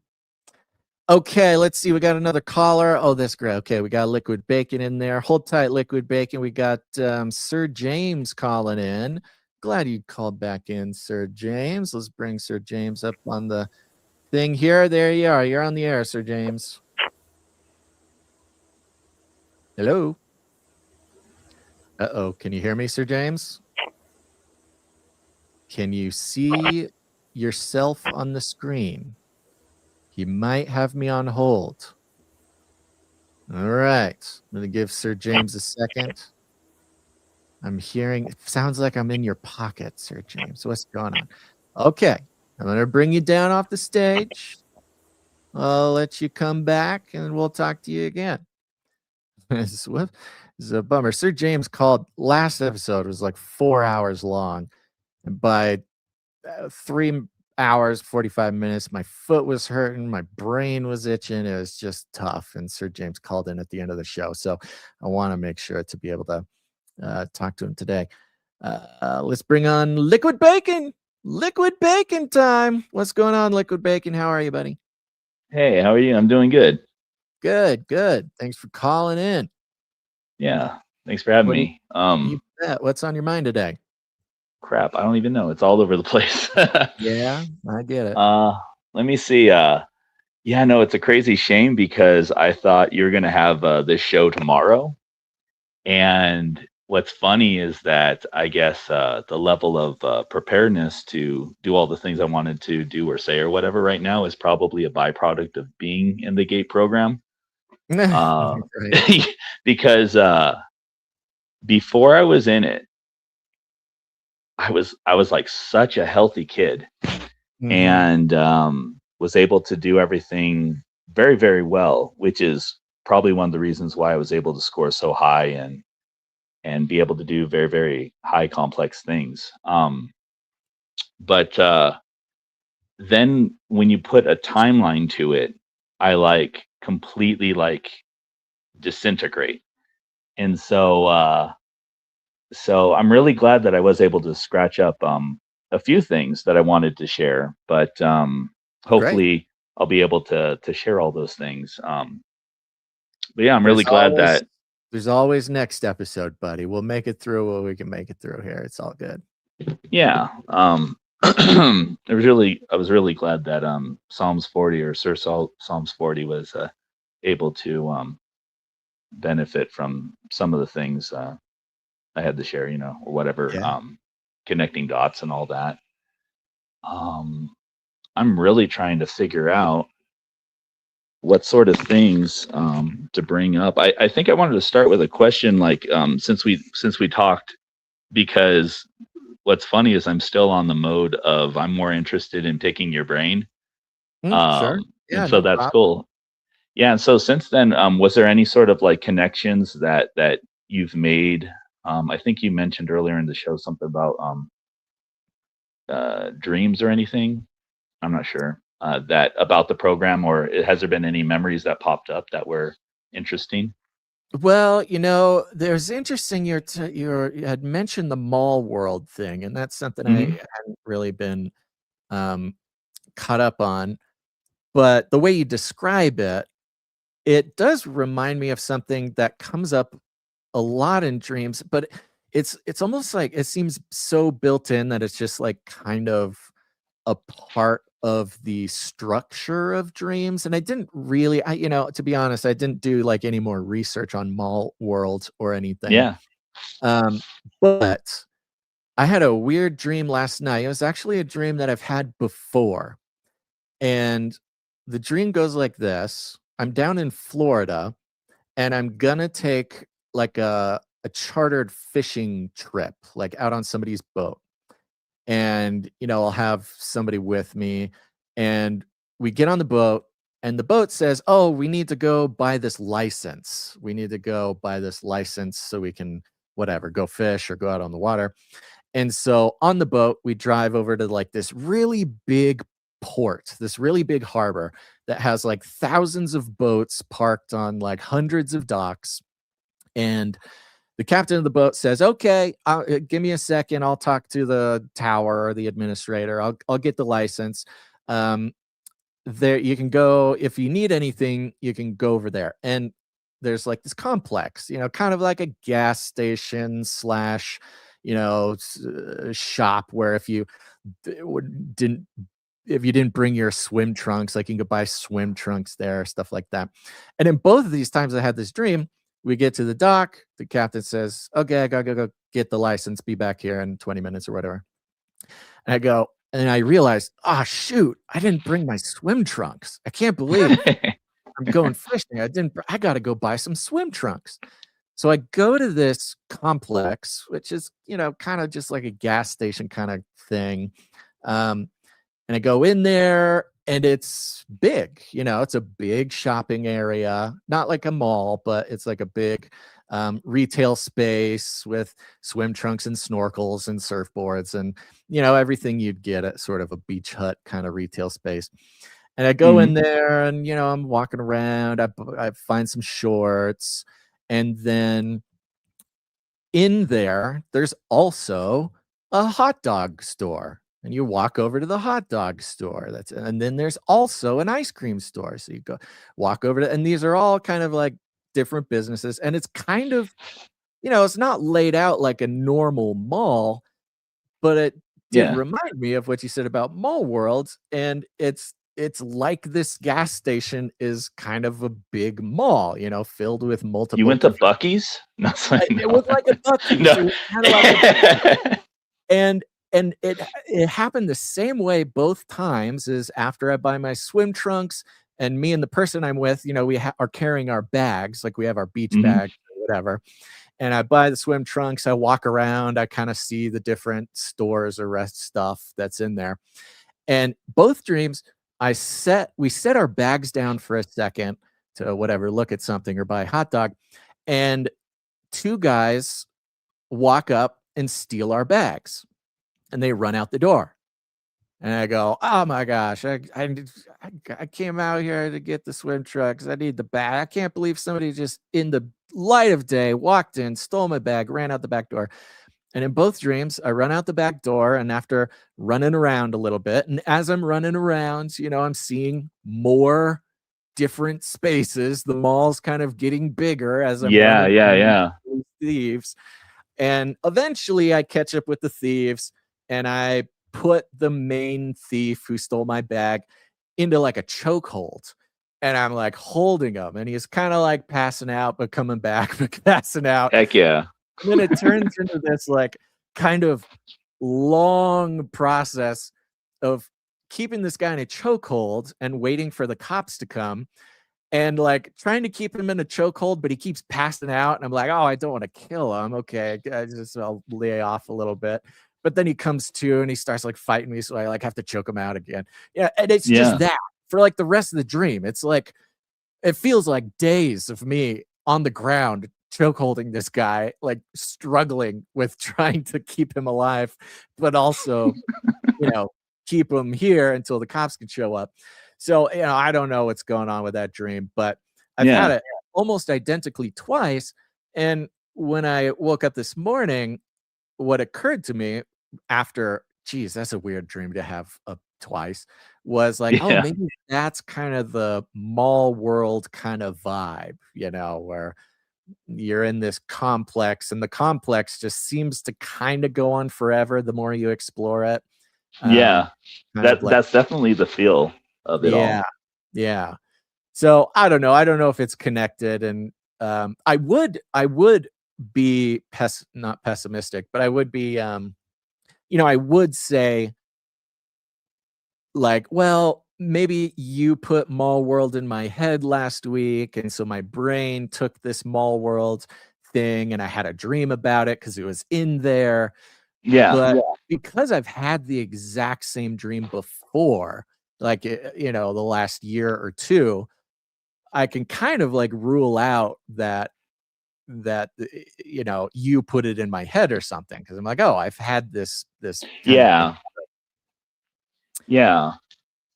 It definitely has a lot of elements. I think as far as like a lot of accounts,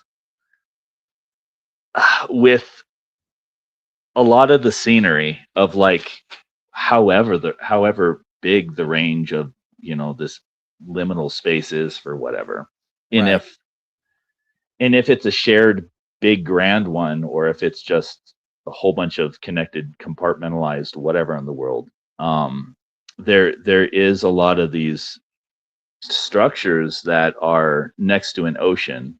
And so I don't know if that ties into with all the boats and whatever. Yeah, certainly And does. a lot of these things are connected with underground, all this stuff. So I don't know if it's however he got to the mall and all that, but then I don't know if it's just circumstantial. You always want to be, critical thinking with everything.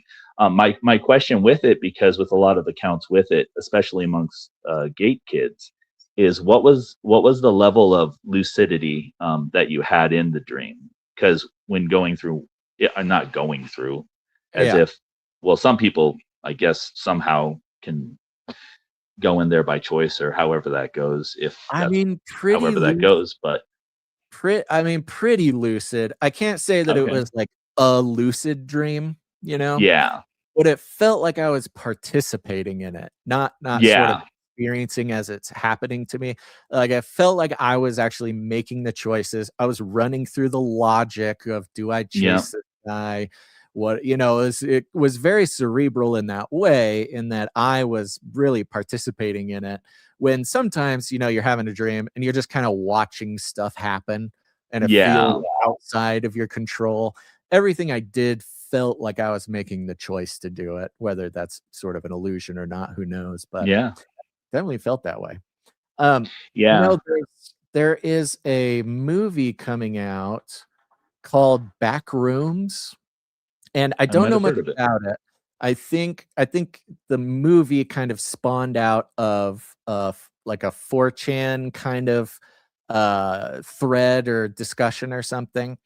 But they're making a movie about it. Comes out soon. It's an A24, I think, so it's like gonna be really trippy and weird.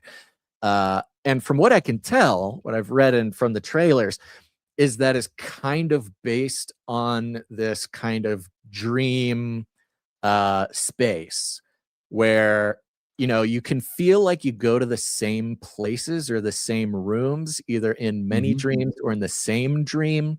You go to one room, it looks like this, you leave, you come back, you feel like you're in the same room. You kind of know you're in the same room, but then the room has changed, sometimes slightly, sometimes majorly. And the sort of labyrinthian feel to it, the sort of Yeah. maze feel to kind of the dream world. So, whether or not it's directly connected to Mall World or the Gate program, Yeah. Hollywood's putting out a movie basically about this exact thing. It's pretty interesting. Yeah. Yeah, that's interesting.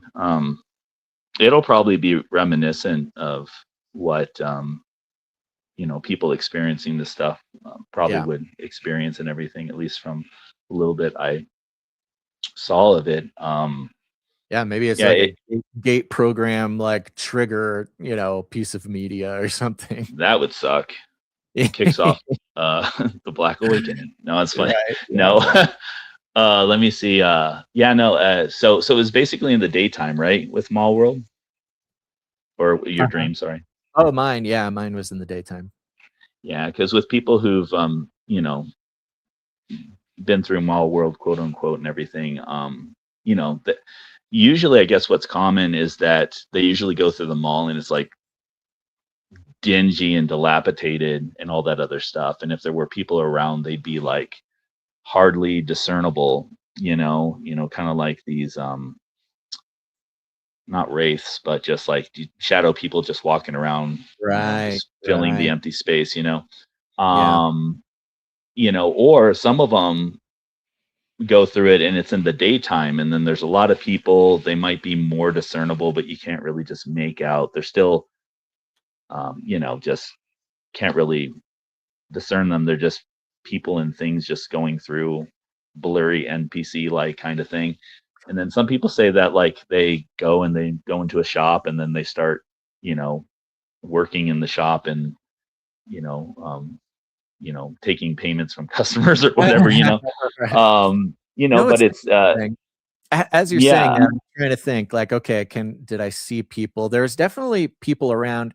Of course, the guy I chased down, put in a chokehold, I got a pretty good look at him. yeah, But one thing that was interesting in this dream that I had last night was during the dream, I was kind of remembering like, "Oh, I've done this before. Oh, I yep, don't know if I thought like, oh, I've dreamed this before." But when I had the guy in the chokehold, I was even thinking like, "Okay, now I just need to wait for the cops to get here, like what happened last time." yeah, Last time last time the cops showed up, so I just gotta hold on to them. The cops will show up, and I had a good vision. Like, again, it's weird. It was almost like a thought image in my brain in the dream. I was yep, remembering the face of the cops and the scene when the cops showed up, the time that this happened before, yet yep. that was not happened yet. So, yeah, oh, It, geez, this is like Inception. I was going to bring up that movie when you brought up the other one, Backdoors or whatever. Um, yeah, it's almost as if you had not. Well, obviously you've dreamed it before because you're awake and you know that you dreamed it before, right? But Yep, while in the dream, you know that it's like you've done it before and you can identify within yep, whatever your cognition, at that state, um, yeah, that you have done it before, which is where you would know that I just got to wait for the cops or however. It's almost like dream deja vu, but it's not. totally, Um, yeah, because it's not because you have either already done it, but it's like you're kind of like on the line of whatever, but you're going through it. I know. I've had I've I'm trying to oh, remember if sorry. I identified at that time, was I thinking this is what happened in the last dream or Yeah, when I dreamed this before? Part of me thinks, and maybe I'm just processing it too much now and I'm kind of putting my own thing on it, but yeah, part of me is pretty confident that in that moment, I was like, "Oh, I've had this dream before. Okay, I yeah, just gotta wait for the cops to show up again." yeah. Uh, yeah, it's a whole thing. It's weird.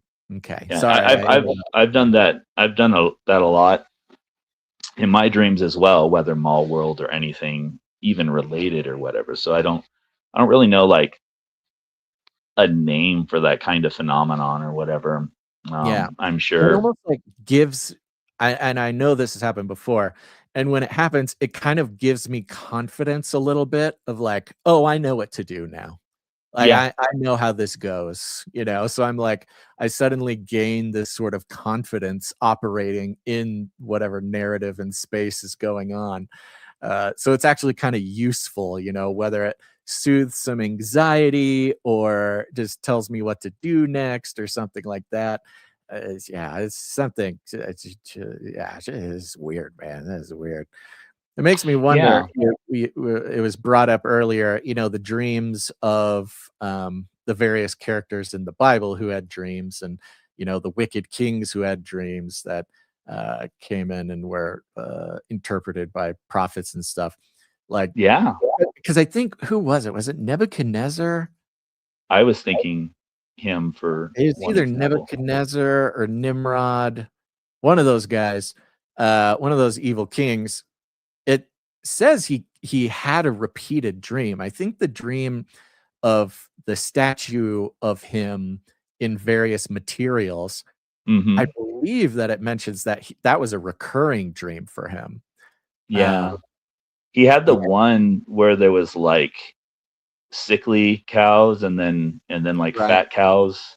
Yeah, yeah. Was that him or was that like the Pharaoh with Joseph as well? Yeah, I don't I'm know. kinda embarrassed that I don't have my dreaming evil kings straightened out for the theological nerds, the scripture nerds in the audience, so forgive me for not having a categorical memory of which Yeah, evil kings had which dream, same. but yeah, I was one of those guys. Yeah. Alright. Well, dude, thanks for calling in, man. I mean, Oh yeah. it's kind of funny. I always joke about how like dudes talking about their dreams on podcasts is like kind of hilariously the least interesting thing that you could possibly do. But I think in cases like this, especially in the context of the GATE program, it's kind of fun. I'm sure there's a ton of people out there who are like, "Oh my gosh, I've had dreams like this too. Oh my Yeah. gosh, what does it mean?" I wish I had answers for you folks, but just know you're not alone. Dreams are weird. Yeah. Yeah. Yeah. All Cool. right, buddy. Could I do one Anything else? last thing really quick? Yeah, Yeah, yeah, yeah, yeah. yeah. I just wanted to throw a dirty bomb onto everybody. Uh, I guess some of the criteria of, of that one list that seemed racist when I was a kid of how you'd get in the GATE program. Yeah, right. Um, one of the characteristics was heterochromia eyes, which is like you have two colors within your Mm, eye, like an outer color and then an inner color, and then there's a pupil, mhm, and mhm. just different colors. And so that was one of the marker things in an occipital bun, which is called a math bump as well, which is kind of like a pointy bump on the back of your skull. Mm. And they say it is sort of like remnants of Neanderthal Oh, genes and there's all that. And some I'm like, Nephilim gee whiz, DNA. that's always code for Nephilim, Yeah, stinking, right. you know. Yeah, well, that's a little Um, worrisome. I have both of those things. Uh-oh. yeah, which is probably why your teacher wanted you to be in the program, Yeah, regardless of how you scored. that's so Um, funny. yeah, and then one more thing. What is it? Eh, I'll think about it for next show. But yeah, thanks for Yeah, having me well, on. you gotta save something for next show, man. Yeah, you Oh, bet. and Cyrus House, I think, for Shield Maiden from last show. Uh-huh. I think it's Cyrus House. But anyways, who's in charge of it? In charge of it is Afshin Javid. I don't know if you know of him. Was Mm-mm. a he was a son of like one of the Hamas leaders and all that, and then Jesus showed himself to him, and then he's like for God now. No, And well, so it was a really awesome story. But he has a sort of what is it called? A thing that's similar to what Shield Maiden works with, and I didn't know if that'd be helpful for her to like maybe even collab or something. But yeah, oh, that's it. interesting. Yeah. Well, there you go. I'm sure she'll hear this and she can take a look at it. Yeah. All right, cool. Love you, All man. right, buddy. Take it easy. Have a good one. Bye-bye. Dreams are weird, man. Dreams are weird. Not joking. I mean, it's maybe it's just like a defense mechanism in myself to want to be a little sensitive to what is fun to listen to on a podcast or not. And I've always joked that talking about dreams on a podcast is like the least interesting thing you can do. But I don't think that's true. I think I'm sure some people agree, but I think mostly that's just me being, I don't know, what's the word? A little self-conscious maybe. All right, we're going to give Sir James another try here. Sir James, if you can hear me, I'm going to try to bring you up on stage again. Let's see if you're back, buddy. I mean, here we go. 3, 2, 1. Sir James, can you hear me? Hello? There you are. What's up, buddy? Hey, sorry. Let me turn this fan off. Sorry about that. Yeah, no worries. Sounds fine on my side. Okay.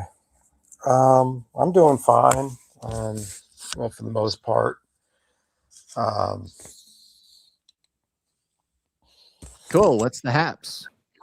Well, so I told you about a while back that I ran into this, or this person on videos, who named Tim Cohen, and he kind of like does his rounds, if you will, like as far as like, I don't want to call them tours necessarily, but he had wrote another book, and I decided to buy it. And I didn't realize how thick this book was. This book, I don't even think I could ever, well, I'll show it to you. You don't This think thing, you could read it because it's too thick, you're saying? it's 790 pages. Oh, yeah. Yeah. So this is the guy that wrote the previous book, which was The Antichrist and a Cup of Tea. Okay. And this is his other book. And let's see here. I'm going to do this. Hold on for a minute. Yeah, your video's not on, by the way, but I trust you. I trust you. It's a big book. So Yeah, what's the deal here? You bought a book, it's too big, don't want to read it, but what's the I'm where going we to going? read it. I'm just not going to be able to read all of it. I don't think I'd ever be able to. Can you see that? Uh-huh. North Korea, Iran, and the coming World War. Yeah, that's quite the tome. And it is, I was reading a little bit inside this book, and this bit basically, this guy claims that he pretty much gave up all the stuff that he wanted to do, as far as you could say his pleasure, if you will, Mm-hmm. and he completely dedicated himself to this course of writing these books. And this is only one of many books that this man is planning on releasing. Okay. Say, well, you always hear that people, when they go on these podcasts, whatever, they're just there to sell a book, right? But Yeah. I think in this man's case, because of his life, he was in the Air Force Academy at one time, so he went through and he became an officer. But while he was in this career of his, God basically put him on a different course. And Classic. but this book is just, I mean, it's the stuff that he's got in this. Like I said, I don't think I'd ever be able to finish this book, but I don't think that's the purpose of that. It's not, but it's just that basically that he's a, we call it, researcher. So he's a researcher, but he claims, this is him, of course, claiming that he's the only one, as far as the quote unquote, I guess you want to say the expert on this subject, if you will. Because there's some claims he makes in this book, and that's up to you as far as like, okay, we've been so bombarded by so many different deceptions and so many different half-truths, and Mm-hmm. with, you know, people believing in pre-trib rapture, people believing post-trib, Yeah. as far as eschatology goes. And it's interesting that here's this man named Tim Cohen, who he's a what do you call it, Christian, you know, he's Messianic, Jewish, right? yeah, he's Jewish, but he became a Christian, Yeah. and Okay. he believed that he basically was put on this path to reveal this information. Another part of this book, you didn't see the part of the title of this, but it's Behold a Red Horse. Mm-hmm.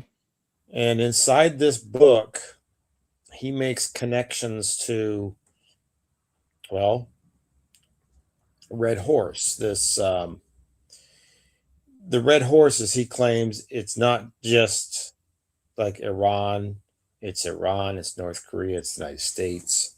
Yeah. And he makes connections to some of these units, and I will say that it's our country, that inside of our military there is a unit called the Red Horse, the Red Horse unit.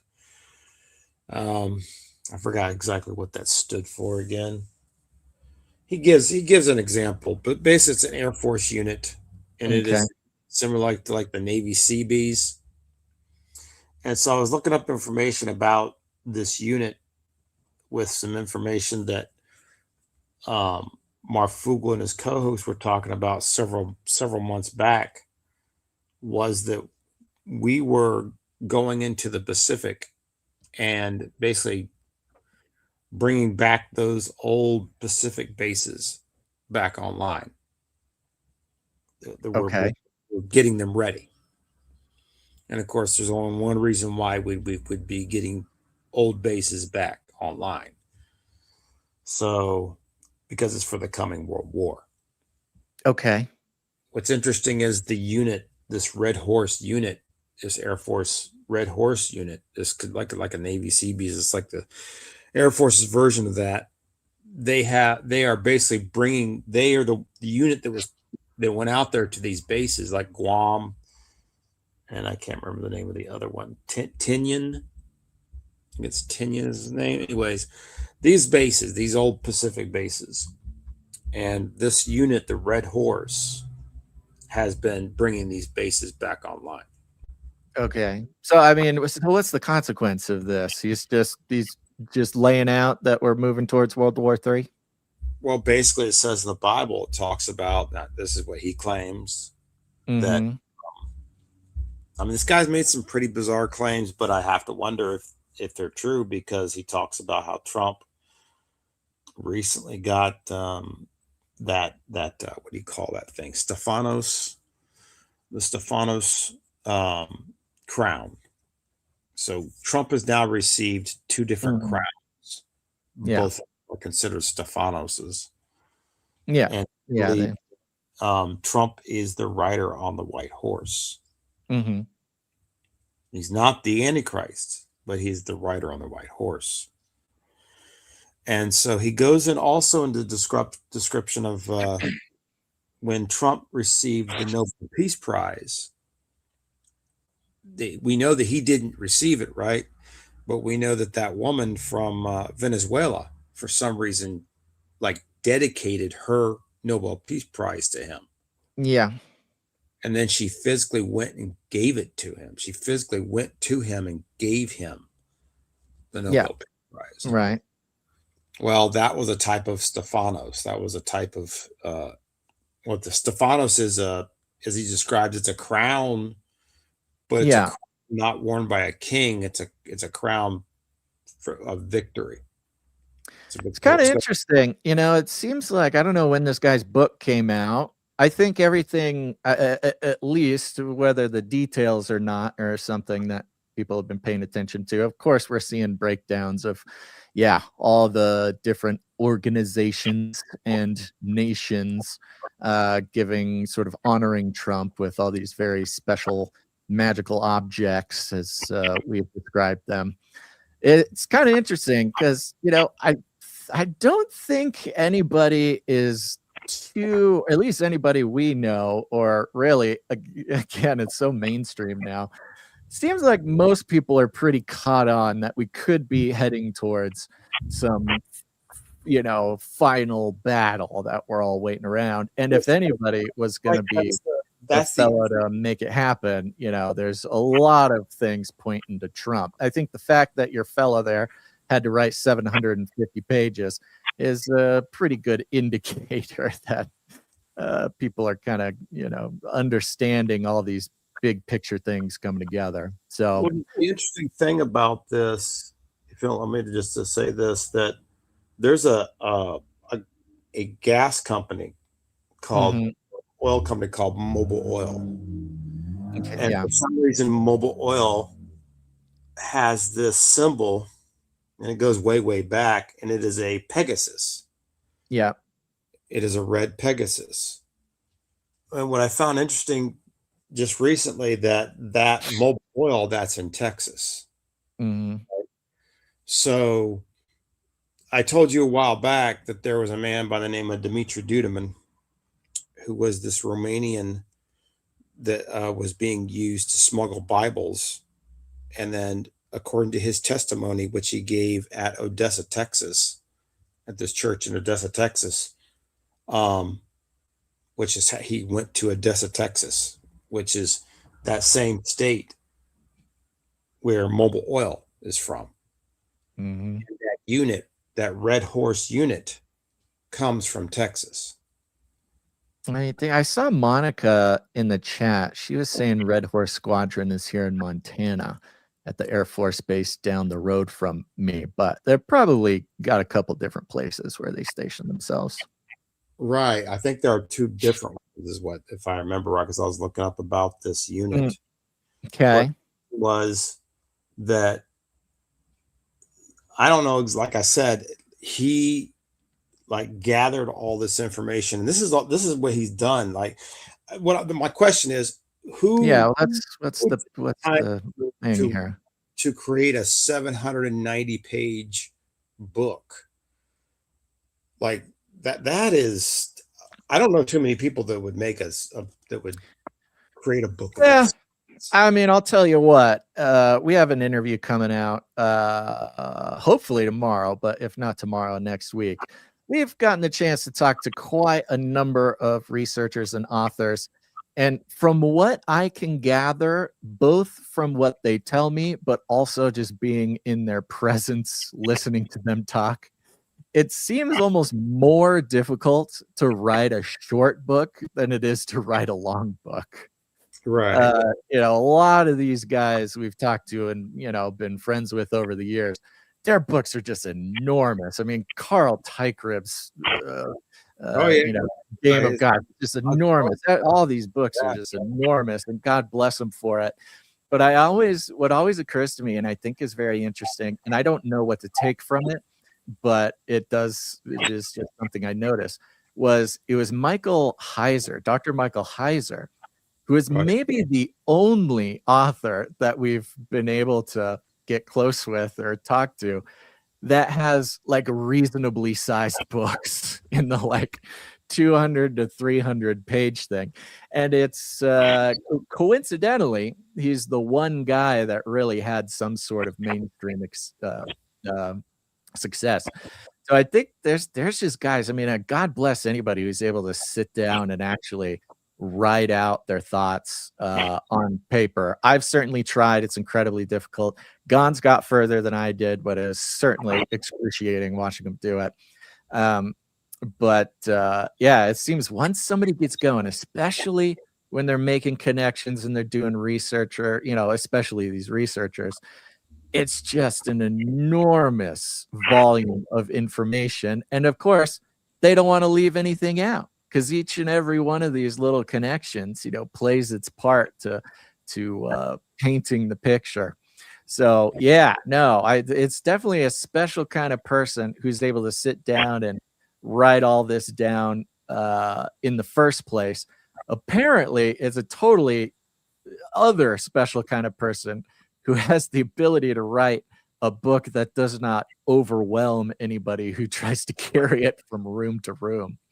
So, Right. yeah, and big books, I'll tell you this, I believe in you. You can get through it if it's something that holds your attention enough. I never considered myself a reader necessarily. Very few times in my life did I like always have a book that I was reading or something. But after reading actually this book, it's right here. Let me get it. This was the longest book I ever read until I started reading Atlas Shrugged, which I'm only about halfway through. Secrets of the Temple, like a sort of contemporary exhaustive history of the Federal Reserve. This sucker was 800 pages or something. And if I can do it, you can do it, buddy. I believe in you. Wow. You got this. You got to get to the bottom of this. But a lot of times those big books, like those guys and those researchers too, especially if they're academic, if they have an academic sort of lean to them, they'll also write these books kind of like a textbook where they will have their indexes, they'll have their appendix, and you kind of use it like a research book a little bit when you're looking for a piece of, specific information. And one other piece of information before because I've been doing some other, looking into some other things as well. Just, it's because of what's happening right now in this particular White House, with everything happening with, Trump, the fact that this woman, Paula White, who is his spiritual advisor, I came across a documentary on her. But it's like, I think like what I'm seeing, if I'm understanding correctly, these are sort of like end times characters, if you will. Like they're going to certainly a lot of people thinking that in what's coming. But another piece of information, thanks to my friend the other day, because I was talking about some of this stuff in regards to what's happening with when you guys were mentioning about JD Vance. And I don't know if you guys have talked about this yet. Weird mystery surrounding a particular domain name. Okay, doesn't ring a bell. What was the name of that domain? It's I'm gonna look for a real quick here. I'll tell you this while you look. 28.com. Say it again. VanceKirk2028.com. Yeah. So I would say that might be something to maybe keep an eye on. Yeah, it's totally possible. I will tell you this, because we've made a practice of trying to get ahead of these things and try to actually sell some URLs. Anybody who has any inkling of any attempt to try to run for president or any political office anytime in the future, they'll make a practice of purchasing, a dozen, 2 dozen different URLs. Because they don't want anybody to scoop it up. Now, Vance Kirk, that is an interesting one. I would imagine if we were able to look into the records, we'd probably see Vance Rubio, Vance Carlson, Vance, a whole list of kind of insane pairings for 2028. Well, there's one particular reason why I say you might want to keep an eye on this one, because of a book that was written by, you've ever heard of the book, I guess, called Trumpocalypse? No, but I could probably guess. I think it was Paul McGuire, if I remember right. So anyways, he's coming out with another book, and this book is called Esther Arise. And this book has to do with Erica Kirk. Okay. And it has to do with that weird, I call him false prophet, Kim Clement. Mm-hmm. Kim Clement, who gave the prophecy about, it was basically pointing to Erica Kirk. Okay. And I would say the reason why this whole Vance Kirk thing could be significant is because of that book that this man, because this is the same man that came out with that book about Trump that kind of got a lot of people on board thinking that he was chosen by God. Yeah. Well, that's what makes him a good sort of antichrist figure. He wouldn't be a good man of lawlessness or something like that if people were not under the impression that he was sort of divinely decided on. It was kind of flows into the whole thing. It's funny too, because honestly, when it comes to these sorts of theories or collections of happenings, I'm like not even surprised anymore. Like it doesn't even.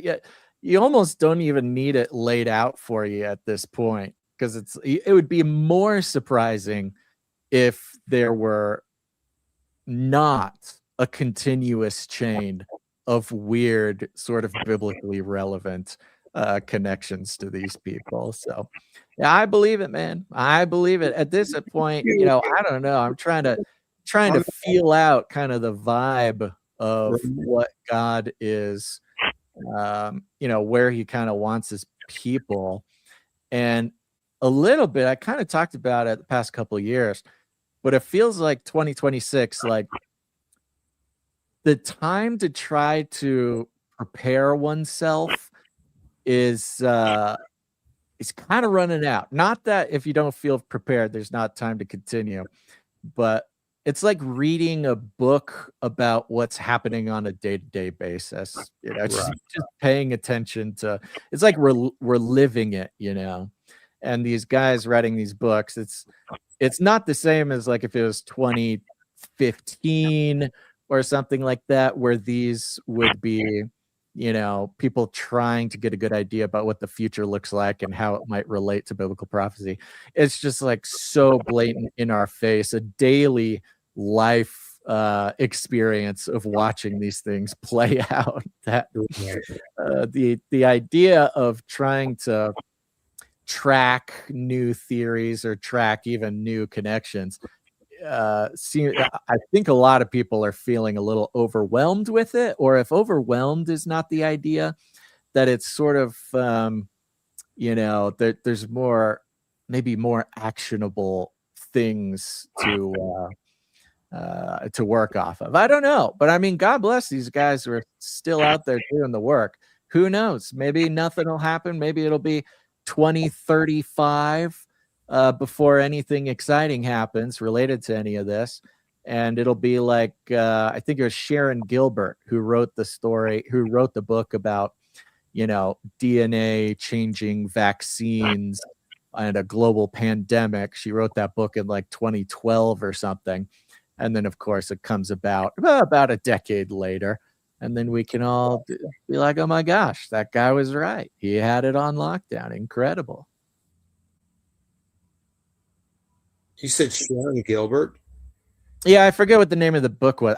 I believe it was Sharon Gilbert. That's the wife of Derek Gilbert. Derek Gilbert. Yeah, she's a very accomplished author on her own as well. She's pumped out, I don't know how many books, but very prolific. I think it was her. I don't remember the name of it, but it has on the cover, it has a snake with its mouth open with syringes for fangs. And she breaks down basically what happened in COVID, but she did it 10 years earlier. So, when you're called to make connections, connect the dots, and put them in a big book, you better be ready to obey. And if that's what these guys are called to, I'm sure that it's part of God's plan. So that'll be good. So we're just described to me that, I'm sorry, the image of that book you just described to me sounds very specific. Yeah. there was a young man who wrote a book. Uh-huh. You're describing that image of that Okay. book, and he was funny enough. He was doing a podcast with this other young Christian. Are you familiar with it? It's called Revelation Radio. Yeah, of course. And this guy wrote that book, which is really funny because you just mentioned that. And that book he wrote, that is so bizarre. It's called The New World Order and the Eugenics Wars, A Christian Perspective. Andrew John Hoffman. Oh, yeah, I know Andrew Hoffman. And that image mentioned, he has that image on the back of his book. On the back of his book. Yeah, maybe it's I don't know. Maybe a couple different books exist with similar artwork, but yeah, I also we've been buddies. Haven't talked to him in a long time, but we're also buddies with Andrew Hoffman. Maybe I'm thinking of his book. I don't know. Maybe that's what I'm thinking of. Possible. Wow. Yeah. All right, buddy. Well, we're over time here. We got a couple more callers to get to, but appreciate you calling. Before we go, how's everything going? You still on the search for a group you can? Okay. I'm sticking with the church that I've been going to. And please pray for my mom. Mm-hmm. She's been dealing with this weird sinusitis thing. It's been like making her very weak. Been trying to get her to the church, but she just doesn't seem to have the strength to be able to actually go to church. Yeah. Oh, that's too bad. Yeah, at a certain age, even things like a sinus infection can really put a strain on the body. So yeah, tell her to just keep resting up. But yes, producers out there, we're going to be praying for Sir James's mom. What? Shirley Johnson. Shirley Johnson. There you go. Shirley Johnson. Lord, protect Shirley Johnson, be with Shirley Johnson, and give her body the strength and comfort it needs to react and respond and recover so she can be back up and at 'em doing what you need her to do. Yeah, amen. Everybody put that in the prayer book there. Sir James, thank you very much for your time today, buddy. Great to hear from you. Thank you very much. And I thank you for allowing me to talk your ear off again. No, happy to talk to you, buddy. Make sure to call in again. Yeah. All right. Awesome. I'm going to continue to support you guys. Thank you so much. That means a lot, buddy. Yeah. God bless you. God bless you too. Sir James on the road again. It has been, I'm trying to think here. I don't even know. I'd have to go into the records to see when the last time I talked to Andrew Hoffman is. They gotta still be podcasting. Let me see. I'm sure he is. Revelation Radio. They used to be Revelation Radio News, which is back when we were a lot closer with those guys. Let's see here. That's not it. There's a different Revelation Radio podcast. Isn't that how it goes? Ravel heads out there. You can have the name of a podcast for a long time. There's people out there who do not care or they do not check. There are multiple Revelation Radios with a handful of episodes and 0 reviews. What is going on? I think they have their own website. Okay. Well, shout out to Andrew. All right. We're coming up 2 hours. What are we at? 2 hours, 30 minutes? Yes, we are. And right on time, as usual, coming in to close the show, we got our Russian handler calling in. Let's see how she's doing. Russian handler, how are you? How are you, comrade? I'm good. Good. What's up? What's on your mind today?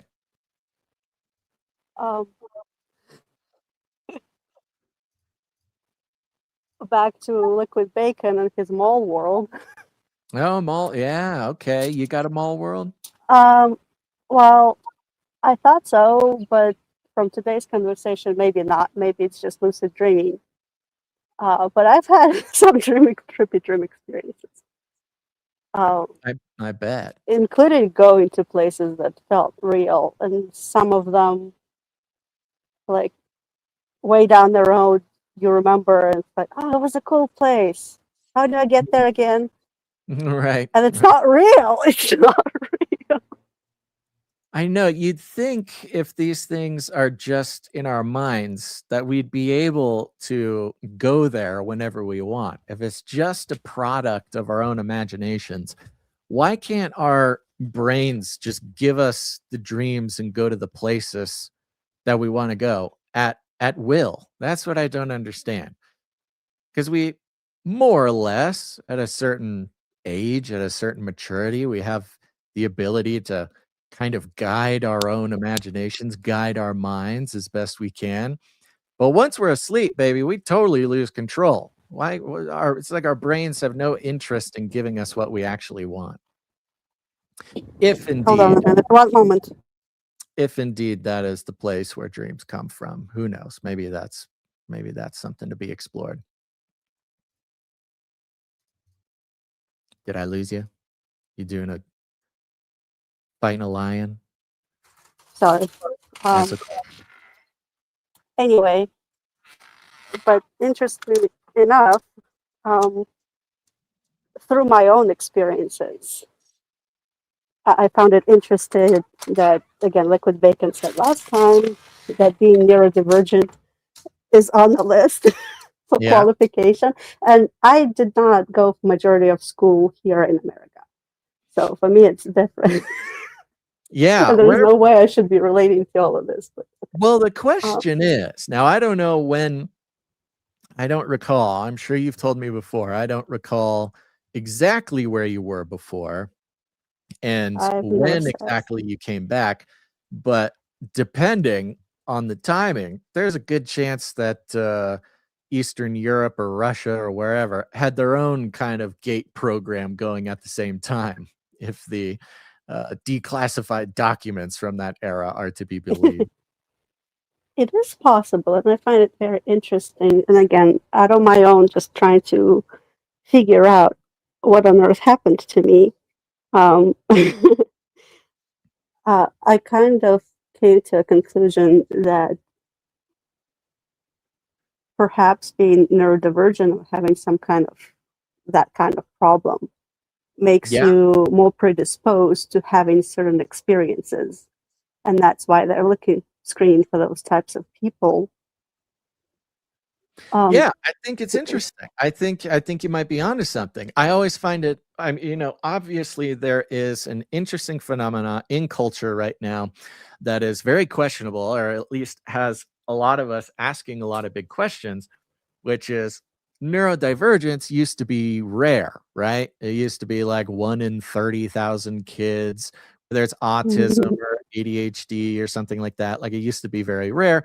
It is now extremely common in today's kids. It's like 1 in 12 kids in California or something are neurodivergent. And there's a lot of different parts of the conversation here, but it's got a lot of people going, well, what the heck? What is it in our environment? What is it in our society? What is it in our medical practice? Something is going on to make more kids neurodivergent than ever. And yet, yes, back in the day, neurodivergence existed, but was much less prevalent. However, when it comes to people like us, people who listen to this show, people who are interested in these sort of topics, people who are questioning authority, the prevalence of neurodivergence is very high. So it seems even in those early days when neurodivergence was very rare, once neurodivergent people get to a certain age, they tend to have an interest in some pretty weird things. Like, they're all converging around, skepticism of authority and connecting dots and seeing behind the veil, these sorts of things. And if neurodivergence is caused by something in society, and neurodivergence was a prerequisite for secret government programs, you could imagine that early on they were just, not as good as pumping out a neurodivergent set of kids to choose from for the secret program. And here we are. Their science is more effective. The society is more homogenized. They have much more control. And they might actually prefer to be pumping out all these neurodivergent kids because it increases the sort of pool of, I don't know, patients or students or candidates for their sort of secret programs. And those of us who are not cool enough to be, recruited by the CIA or whatever it is, we're just stuck out here being conspiracy theorists. I don't know. Seems like there could I don't. be. It's a big question whether it's now occurring more or now we are more equipped to identify. We also live in a very different world. Yeah, As totally different. high-packed with technology our world is, Yeah. life is a lot simpler when you don't have all that, and it's an additional stress. Which again, if you're neurodivergent, that will make your life much more difficult. Yeah. Well, the A lot of screen also and the people say, like, for example, ADHD. You have to have it from your childhood, and a lot of people go, well, I wasn't in the childhood. What happened to me? But what happens is over time, your load becomes more and it becomes harder to cope until it becomes a problem. Yeah, that's I mean, there's also the question of medical products. There's also the question of That red too. red 40 And in the food. I mean, who knows? I'm sure the chemicals they add don't help the situation. Yeah, fluoride in the water. Who knows? It might be it's just an environmental onslaught from childhood to. So, it's probably a combination of factors. I imagine probably is a little bit. Diagnosis is a little bit different now. That could be part of it, but it's also the food, it's also the medical, it's also the screens, it's also the this and that. But again, I would say if you're predisposed to it, then the food that we're consuming now definitely is not healthy. If you've got that good DNA, Nephilim DNA. Exactly. Yeah. Exactly. That's the Watchers. Is gift from the Watchers that they brought to humanity there. I mean, it would have had to be an ADHD or autistic kid that actually first more than that. figured out like blacksmithing. You got a watcher comes down and he's like, hey, let me show you how to dig metal out of the ground and build swords. And everybody's like, that's great. But the autistic kid is like, yes, let me dig a hole. I want to go dig a hole in the ground and then set stuff on fire and like build something. It's a very neurodivergent storyline, The Watchers, Maybe. Who knows? I had a train thought and it's gone. It's gone. It's my fault. I steamrolled you there with my great ADHD Nephilim theory. Yeah, it doesn't have to be ADHD though. There's a whole lot of other things that qualified. Lots of. I had this conversation earlier today with somebody else that now say, "Oh, we just understand it better. We can treat it with medication." And I would say, medication is not an indicator of anything because you can open those gates through different plant-based experiences. Totally. So if you can open it, why can't you close them or at least barricade them a little? Or at least harness the power or something or something. And a lot of it is like society's expectations too. Like part of the what's the word? Diagnoses of these things are strictly like it's just comparing how the kid acts, feels, and thinks versus the society's norm, right? So it's like even the word neurodivergent just means different from normal. And so there's also the question of if normal changes over time, then what does that mean for, how many people are off of normal? What does that mean for, how they would have been diagnosed again, decades ago or something. Like the whole system is sketchy. That's for sure. The whole system, the whole concept is sketchy.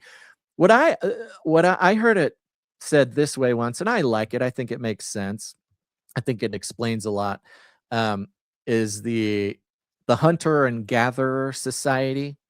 Yes. You got people who gather, who run around, pick berries, and then come home. But then you've got the hunters who are out there crawling around, being quiet, solitary, solitary for days or weeks on end, trying to solve the puzzle of how to catch an animal or whatever. And so the neurodivergent people were more the hunters, and the vergent people were more the gatherers, right? A little bit more social. They're out in the fields with their buddies, talking about sports and picking berries off of bushes, while the neurodivergent weirdo is off hunting deer or something. Pretty sure I've heard this theory that what am I trying to say? That hunter-gatherers was definitely more for neurodivergent people, which is a remnant of Neanderthal DNA. Yeah, well, exactly. And also says a lot about the social engineers, the elites today. Hey, we're not a hunter-gatherer society anymore. In fact, hunters are kind of annoying to the power structure. It's a little bit harder to control them. They're a little bit more solitary. It's hard to make hunters sit at a desk and create value for the corporation. It's so like, even if there's something natural about being a hunter or being neurodivergent, it's just not helpful in the control structure that we live in today. And so they try to medicate it out of you. They say you're sick. They, separate you from the others because they don't want you giving others any weird ideas. There's that kind of explanation too. It might just be it might be totally natural and some, conspiracy to make the hunters less trouble in society or something. At least that's what we tell ourselves at night, Russian handler. We tell ourselves when we're having a hard time figuring out how to do our taxes or something. This is gatherer stuff. Filling out, that's gatherer work, okay? I'm a hunter. I figure out how to make the money. You get it. Yeah. When did also, you come? Another interesting thing. Oh, go ahead. No, you go. You're way more interesting than I am.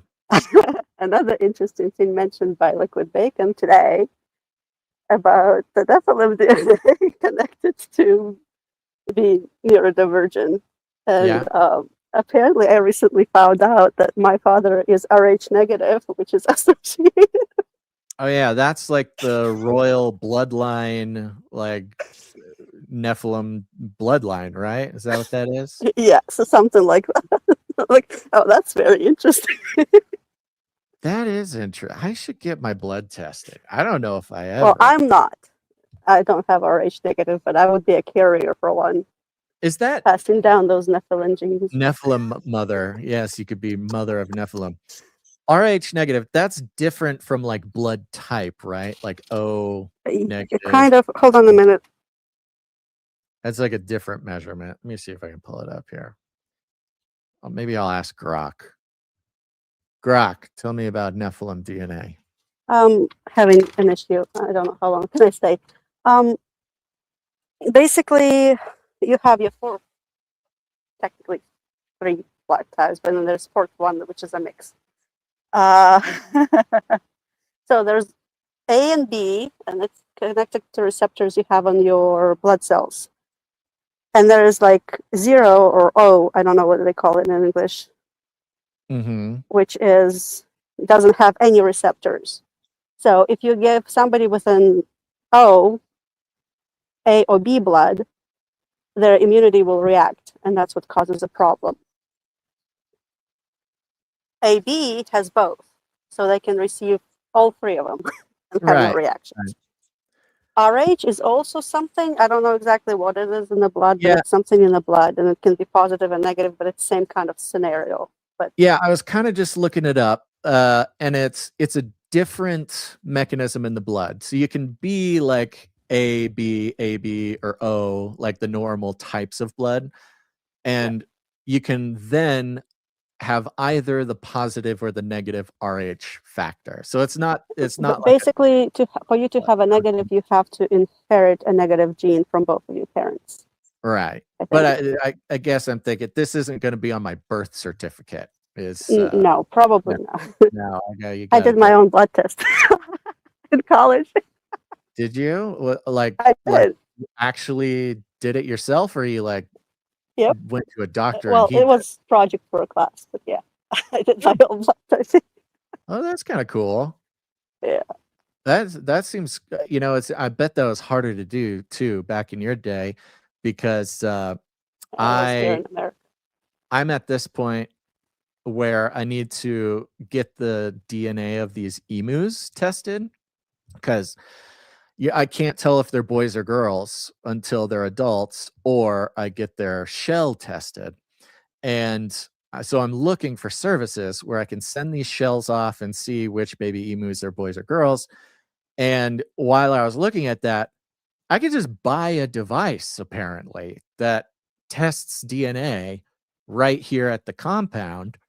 And that led me down a hole where there's a whole industry of like at home medical laboratory equipment. Anybody can like start doing these DNA tests like at all, like whenever. Now it's not cheap. It's $2,000 if I want to DNA test my own emus. So that might have to be, I might have to wait for, I don't know, I'll have to save up some birthday present money or something.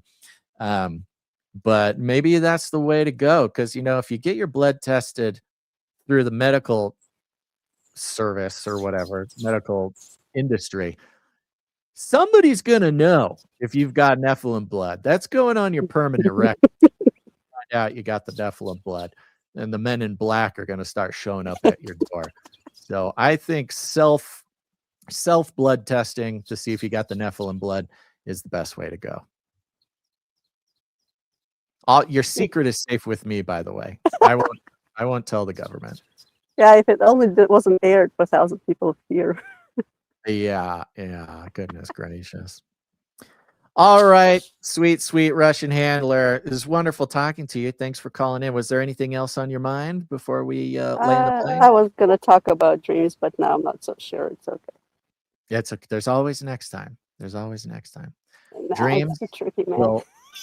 Dreams will always be the most interesting thing to listen to on a podcast. That's the conclusion I'm coming from. So God bless you, our Russian handler. Thank you for keeping us on track and for marching forward, fighting the good fight. And we'll talk to you next time. Okay. Bye-bye. Yeah, I don't know if I want to put it on my permanent record, RH negative or positive. I really haven't done a deep dive. I'm sure some of you guys out there know much more about it than I do. All I know is that the draconic dragon bloodline of the royals or whatever, the lizard people, is RH negative. So don't know what there is to gain. If there is something to gain by knowing what that was, that might change the game a little bit. We'll figure it out. All right, everybody. Here's what I'm going to do. I got to get out of here. As always, my foot is starting to hurt, and it's time to take it easy. Thanks for tuning in this Thursday for Canary Cry Clubhouse. And remember, you know this, we're on value for value, which means obviously no advertisements, no sponsorships, none of that. It's kind of interesting. Gons asked, I think it was Claude or something, to just for fun put an analysis of Canary Cry together. And it did this whole big long thing. It was actually kind of impressive that That's interesting. That AI can put together so much insight this time.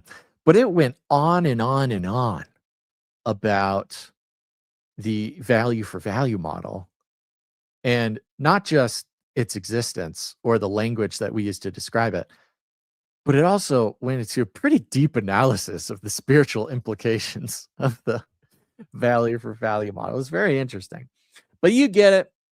Nobody's, no corporations are coming in using Canary Cry as a farm for attention or trust or whatever.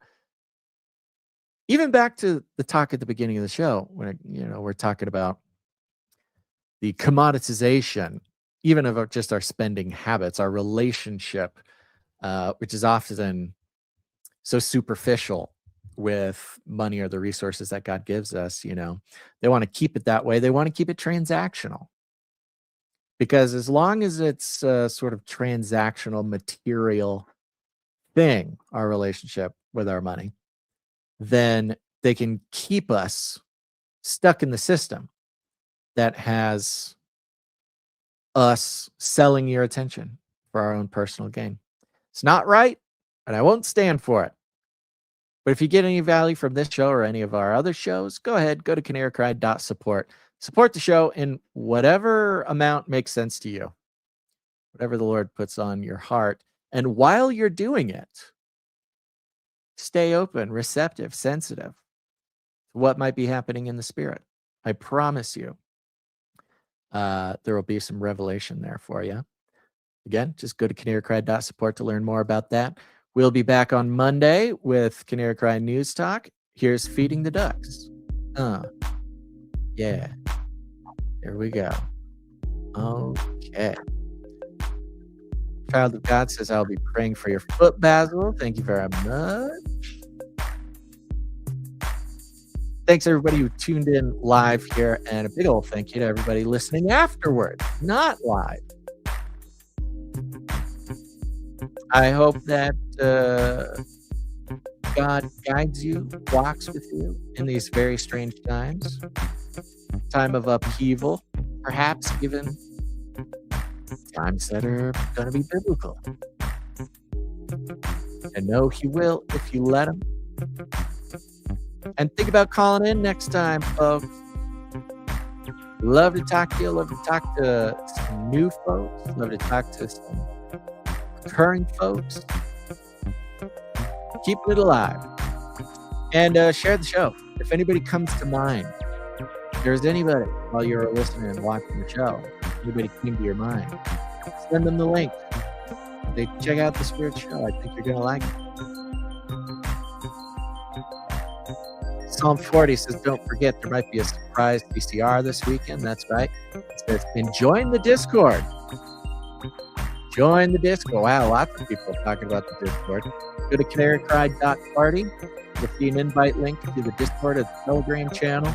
If you're not in one of those groups, go join the Discord. All right, everybody. That's it for Canary Cry Clubhouse. Make sure to tune in next time. But until then, think outside the cage.